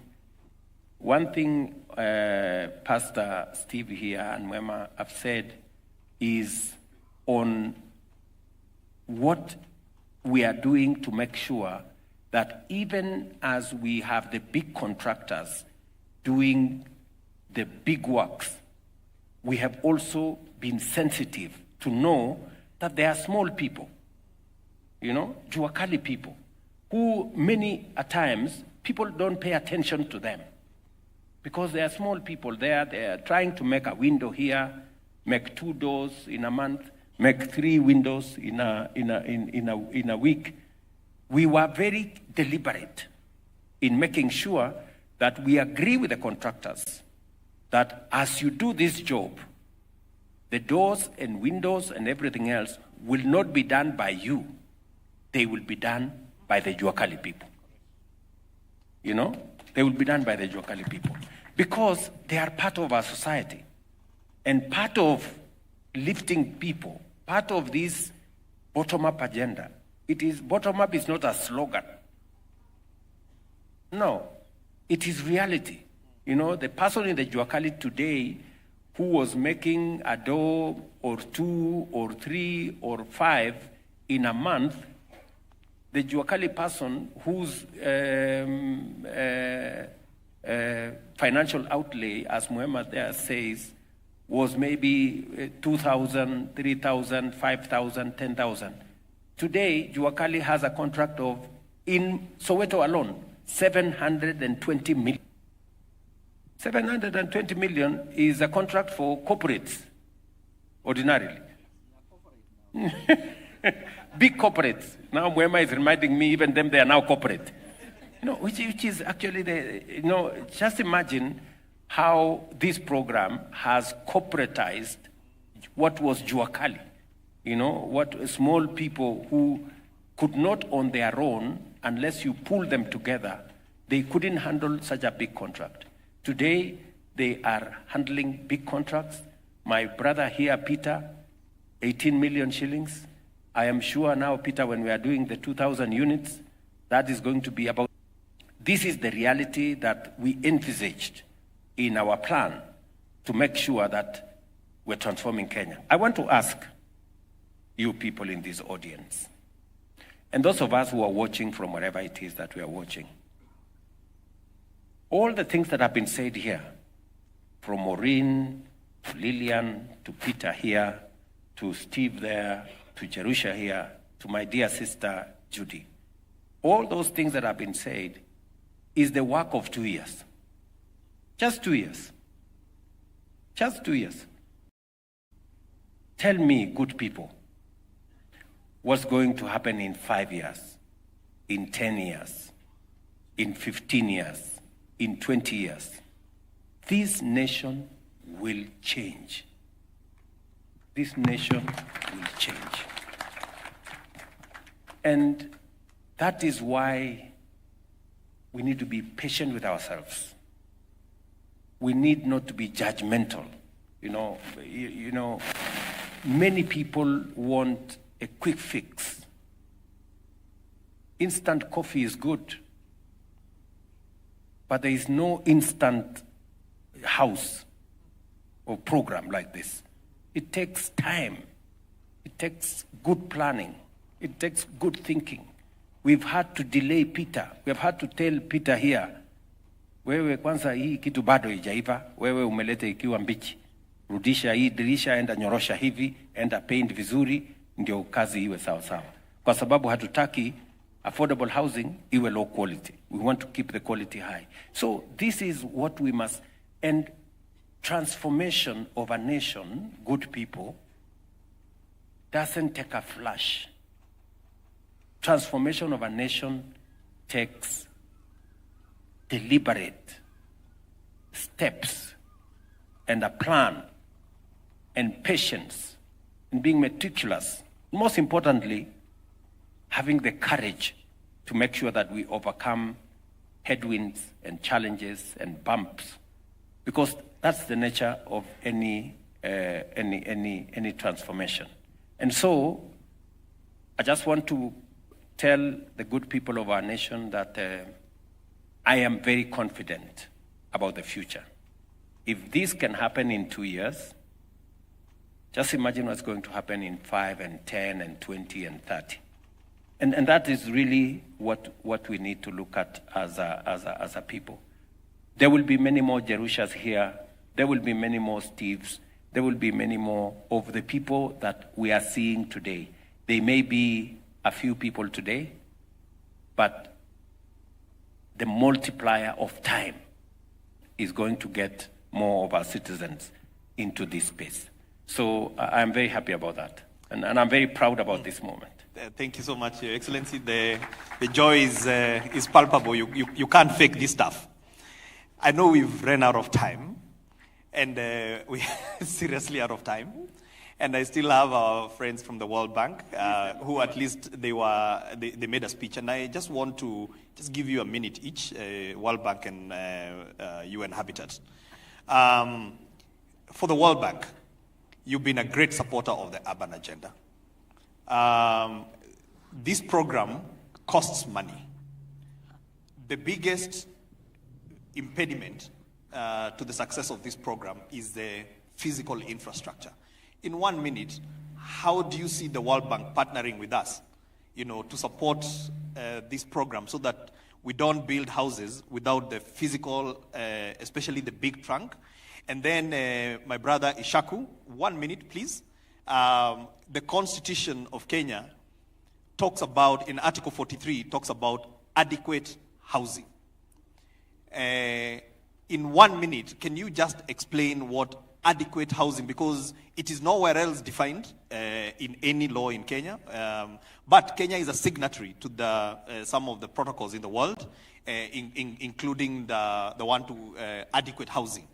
So you will be able to explain in 1 minute, and then Your Excellency, I will give it back to you so that you can sum it up here, and I'm sure there is nowhere else you want to be rather than here having this conversation. So, Country Director, and then Ishaku, and then back to you, Your Excellency. Thank you so much. P.S. Even though I could not understand most of what these people were saying, I could feel the excitement and the happiness and the joy that they have about the affordable housing program. I can also feel, Your Excellency, your passion and commitment to this program. Let me just say first that housing plays a pivotal catalytic role in urban transformation. It's not just housing, it's not just a shelter. It is the cornerstone of economic growth, job creation, and successful urban development. No sustainable and inclusive urban development can happen without we at the World Bank, we're actually one of the biggest financiers globally for the housing sector, particularly for affordable housing. We've committed close to $30 billion across over 100 countries, and our IFC, our private sector arm, has also invested an additional $8 billion directly in housing. So it is a very, very important. You asked me the question, PS, of what can we do to make sure that there's infrastructure in place. Affordable housing cannot be an adequate housing without access to infrastructure, clearly. So I think a number of things. If you remember, the program we have, the Kenya Informal Settlements Improvement Project, a major part of that program, Your Excellency, it's actually about upgrading infrastructure in the informal settlements. With improvement in the tenure security, which I think it's also crucial. The PS talked about the cost of land in building housing. So that's one really is about directly we're helping to support. Second, in the Kenya Urban Development Program we have, the Kenya Urban Support Program, both of Phase 1, Phase 2. It's really about improving the capacity of the municipalities. Ultimately, most of these infrastructures, whether it's water supplies, roads, electricity and street lighting, and water and sanitation, these are provided by the municipalities. It is the capacity of the municipalities both to plan and to get the financing and then to implement these programs so that they have access to adequate infrastructure. Ultimately, we also need to think about, Your Excellency, that as more and more these municipalities become large urban centers, we will need to think about the overall financing of cities and municipalities. They cannot and should not be relying entirely on fiscal transfers from the central government or from development partners. Ultimately, these municipalities have to have their own source of financing, and that ultimately depends on their ability to foster faster growth that can create jobs, that also create the kind of opportunities so that they can have the revenues to finance the infrastructure. There's no silver bullet, but I do believe there are important things that we can do to help to reduce the cost of infrastructure. You talked about the cost of construction in this country, whether these are the regulations on land acquisition, or the construction sector itself, and many of the materials that's needed for construction. Ultimately, we have to make doing business much easier in Kenya so that we can actually have higher growth. Thank you. Thank you so much. A hand of applause. Moneshaku. Your Excellency, President of the Republic of Kenya, all protocol observed. As I start, I would want to borrow the President's remarks during the Nakuru launch, where you clearly articulated that you were moving people from slums to estates and homes. That is to say, you were not only taking people to four walls and a roof. The issues of adequate housing is enshrined in the Universal Declaration of Human Rights. 193 countries have signed, including Kenya. So it's important to us to know that adequate housing means more than just the roof, but also what Jerusha was talking about, Lillian and the markets, is communities we're creating, livable communities. And those are people that we create aspirations, livelihood, and a lot of the associated activity. So human rights, it's not just war, it's about creating that dynamic community for people to chase their dreams, for people to aspire. And the affordable housing program, I see it as one of those acupunctures in urban development. As it's done, the transformative nature is immense. It's a generational change because we've seen today, Your Excellency, you were talking about the Juakalis, we're creating entrepreneurs. He just talked about credit line. Credit line Juakali was not the case, but these are entrepreneurs for the future. And we also see wealth creation, because these houses in 20, they pass it to generation. This is now wealth creation. It's not about money in the bank, but you're creating generational wealth. That will be passed along the communities in Kenya. So it's important that we need to continue to work on those markets to create livelihoods for people to be able to link to the affordable housing. So for us at Habitat, we've already, as our executive director just mentioned, for the next 4 years, one of our focus is housing, and we will be partnering with you to add those value addition, to fine-tune certain things, but to also look at how do we create this body of capacity, experts of construction. How do we make them continue to develop in other arms? Because the skills that they've developed would not be only housing, it could be in other infrastructure, it could be other big development. So we're looking forward to continue to partner with Your Excellency and provide the support where needed, and to do the creation of that hub to now fine-tune, to do a lab. How do we do the knowledge management so that our next iterations will be finer and fine-tuned? Thank you very much. Thank you so much. A round of applause for our panel. Ladies and gentlemen, now I'm going to give it back to the main chief architect of this program and the builder number one, His Excellency the President. You can close it for us. Thank you so much.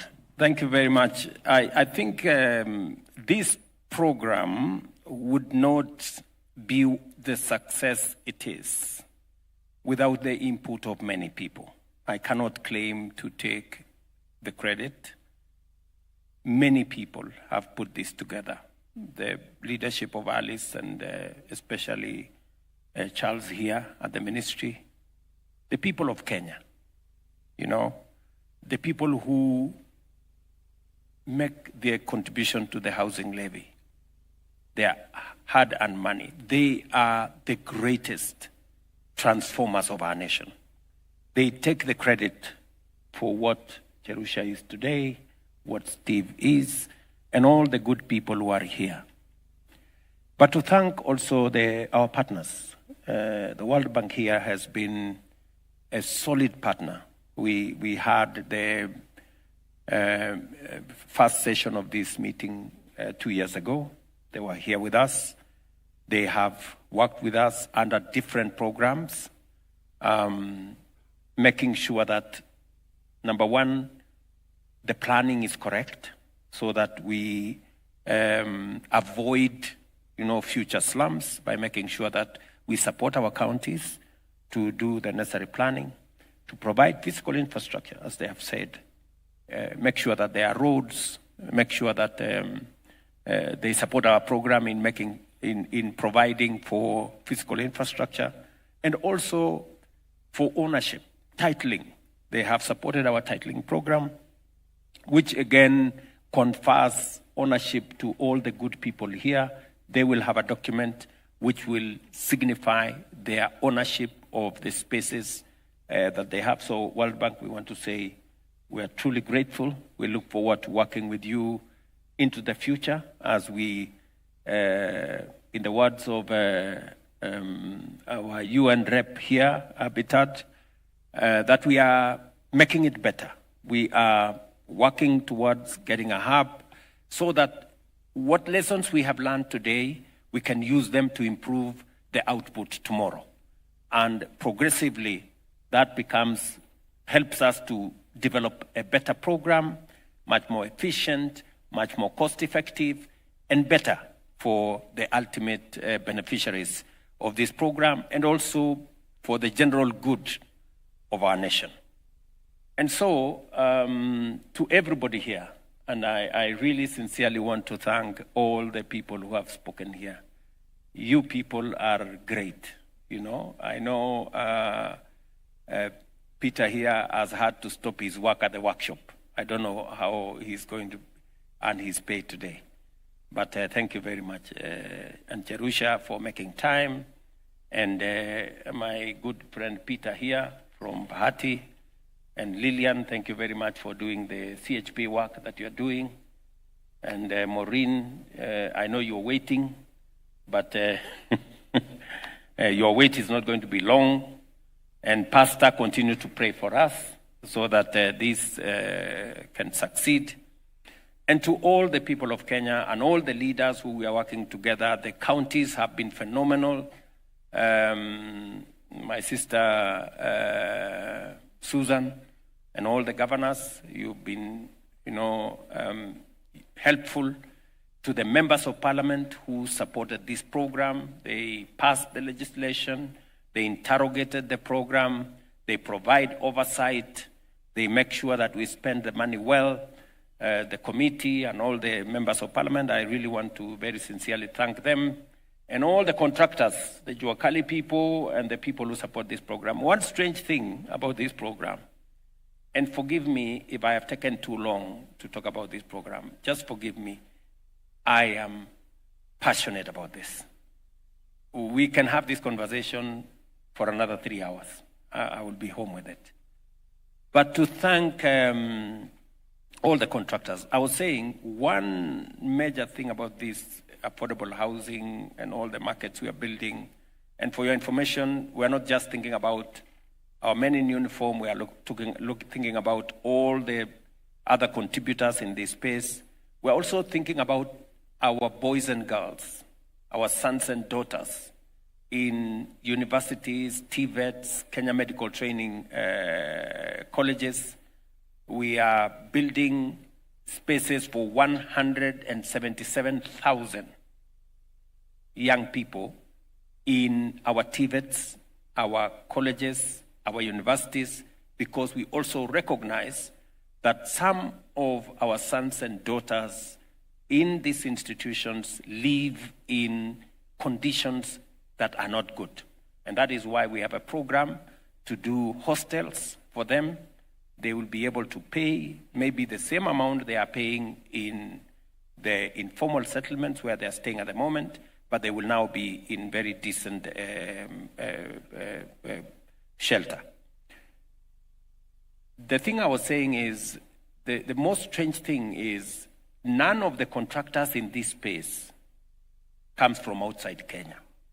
All the contractors doing our affordable housing today are Kenyan contractors. I mean, it's phenomenal. You would expect that you have big Chinese companies or some other companies from elsewhere. This affordable housing is being built by Kenyan contractors. And a very big thank you and congratulations to them. And to sum it up is to say that going into the future, as I said, we have a pipeline of 700,000 housing units that is already where we have identified land.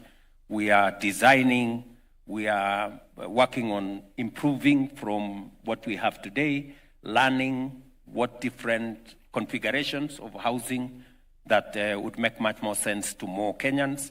We're getting feedback from people like Jerusha and others who are living there. What is it that we can do better? And working with the UN, as they have said, doing a lab where we can, get more info, do more research, do a lot more R&D so that we can better deliver on this project. I just want to commit to the people of Kenya that we will make this program transparent. No public resources will be lost in this program. We will make it efficient. It is my commitment to make sure that this program will be above board. We will share as much information as possible. In fact, the construction costs are open. You know, before you even apply, we tell you, if you want to quote more than this, don't even waste your time, because we cannot accept any bids beyond what we have designed the house to cost us. And we also are very careful about quality. We are not going to take any substandard work. And I want to thank our professionals, the Institute of Engineers, the Institute of Architects. For your information, our Kenyan professionals have made a big contribution to the success of this program. They have reduced their fee from about 12% of the construction cost to 2.5%. That is a mark of patriotism.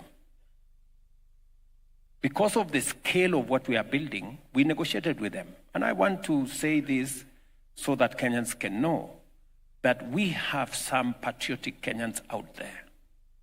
Our engineers, our architects have provided their professional service to this housing program at 20% of the cost. Correct? I sat down with them.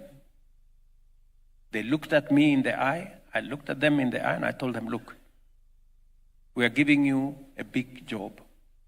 This is our country. Let everybody make their contribution.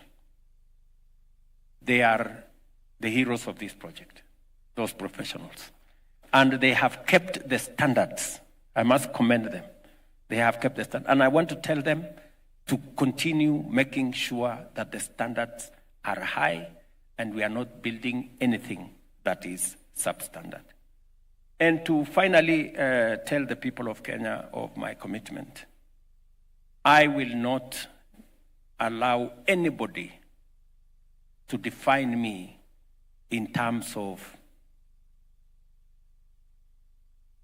time and terms and elections. No. This project is not about how many terms you serve or how many, which elections come this way or that way. I want leadership in Kenya to be defined by how much impact we are making, how much transformation we are undertaking, and how good a foundation we are laying for generations to come. That is what Kenya should be defined. That is how leadership should be defined in Kenya. It's not how long you serve. It is not, all about those things is about how much of a difference are you making? How much of an impact are you making? How much transformation are we undertaking? And how solid a foundation are we building? Not for tomorrow, not for the next election, but for the next generation. That is my focus, and I want to encourage all of us as leaders to focus about the future. We have wasted a lot of time.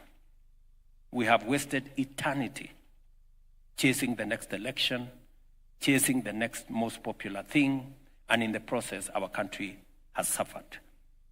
We are going to change that trajectory by God's grace, and this country is going to go places. I am very happy to preside over the transformation of our country, and I want to encourage us to be part and parcel of this transformation. Asante sana, God bless you, and I wish you well. Thank you so much, Your Excellency. I also want to take this chance to thank the audience. Your Excellency, I don't know whether you checked, the people stayed put. It means that this conversation was hitting all the right points. Thank you so much for being patient. God bless you. I'm going to hand over back to Michael as I request the rest of the team to go down, and then Your Excellency, you can remain so that you can take the national anthem. Maybe before the team goes, Your Excellency, with your permission, if we can just take one photo. Allow me to invite the CS and Governor to join in this photo with His Excellency before we then conclude this particular session. And just for the sake of those who are remaining behind, the interactive sessions will be taking place after lunch, an hour after this. But for now, we'll take a photo, then call it a day with the anthem.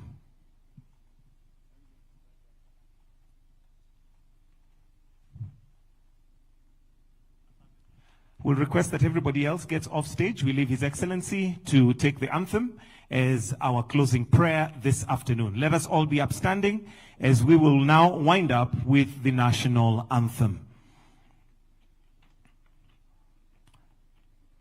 The anthem.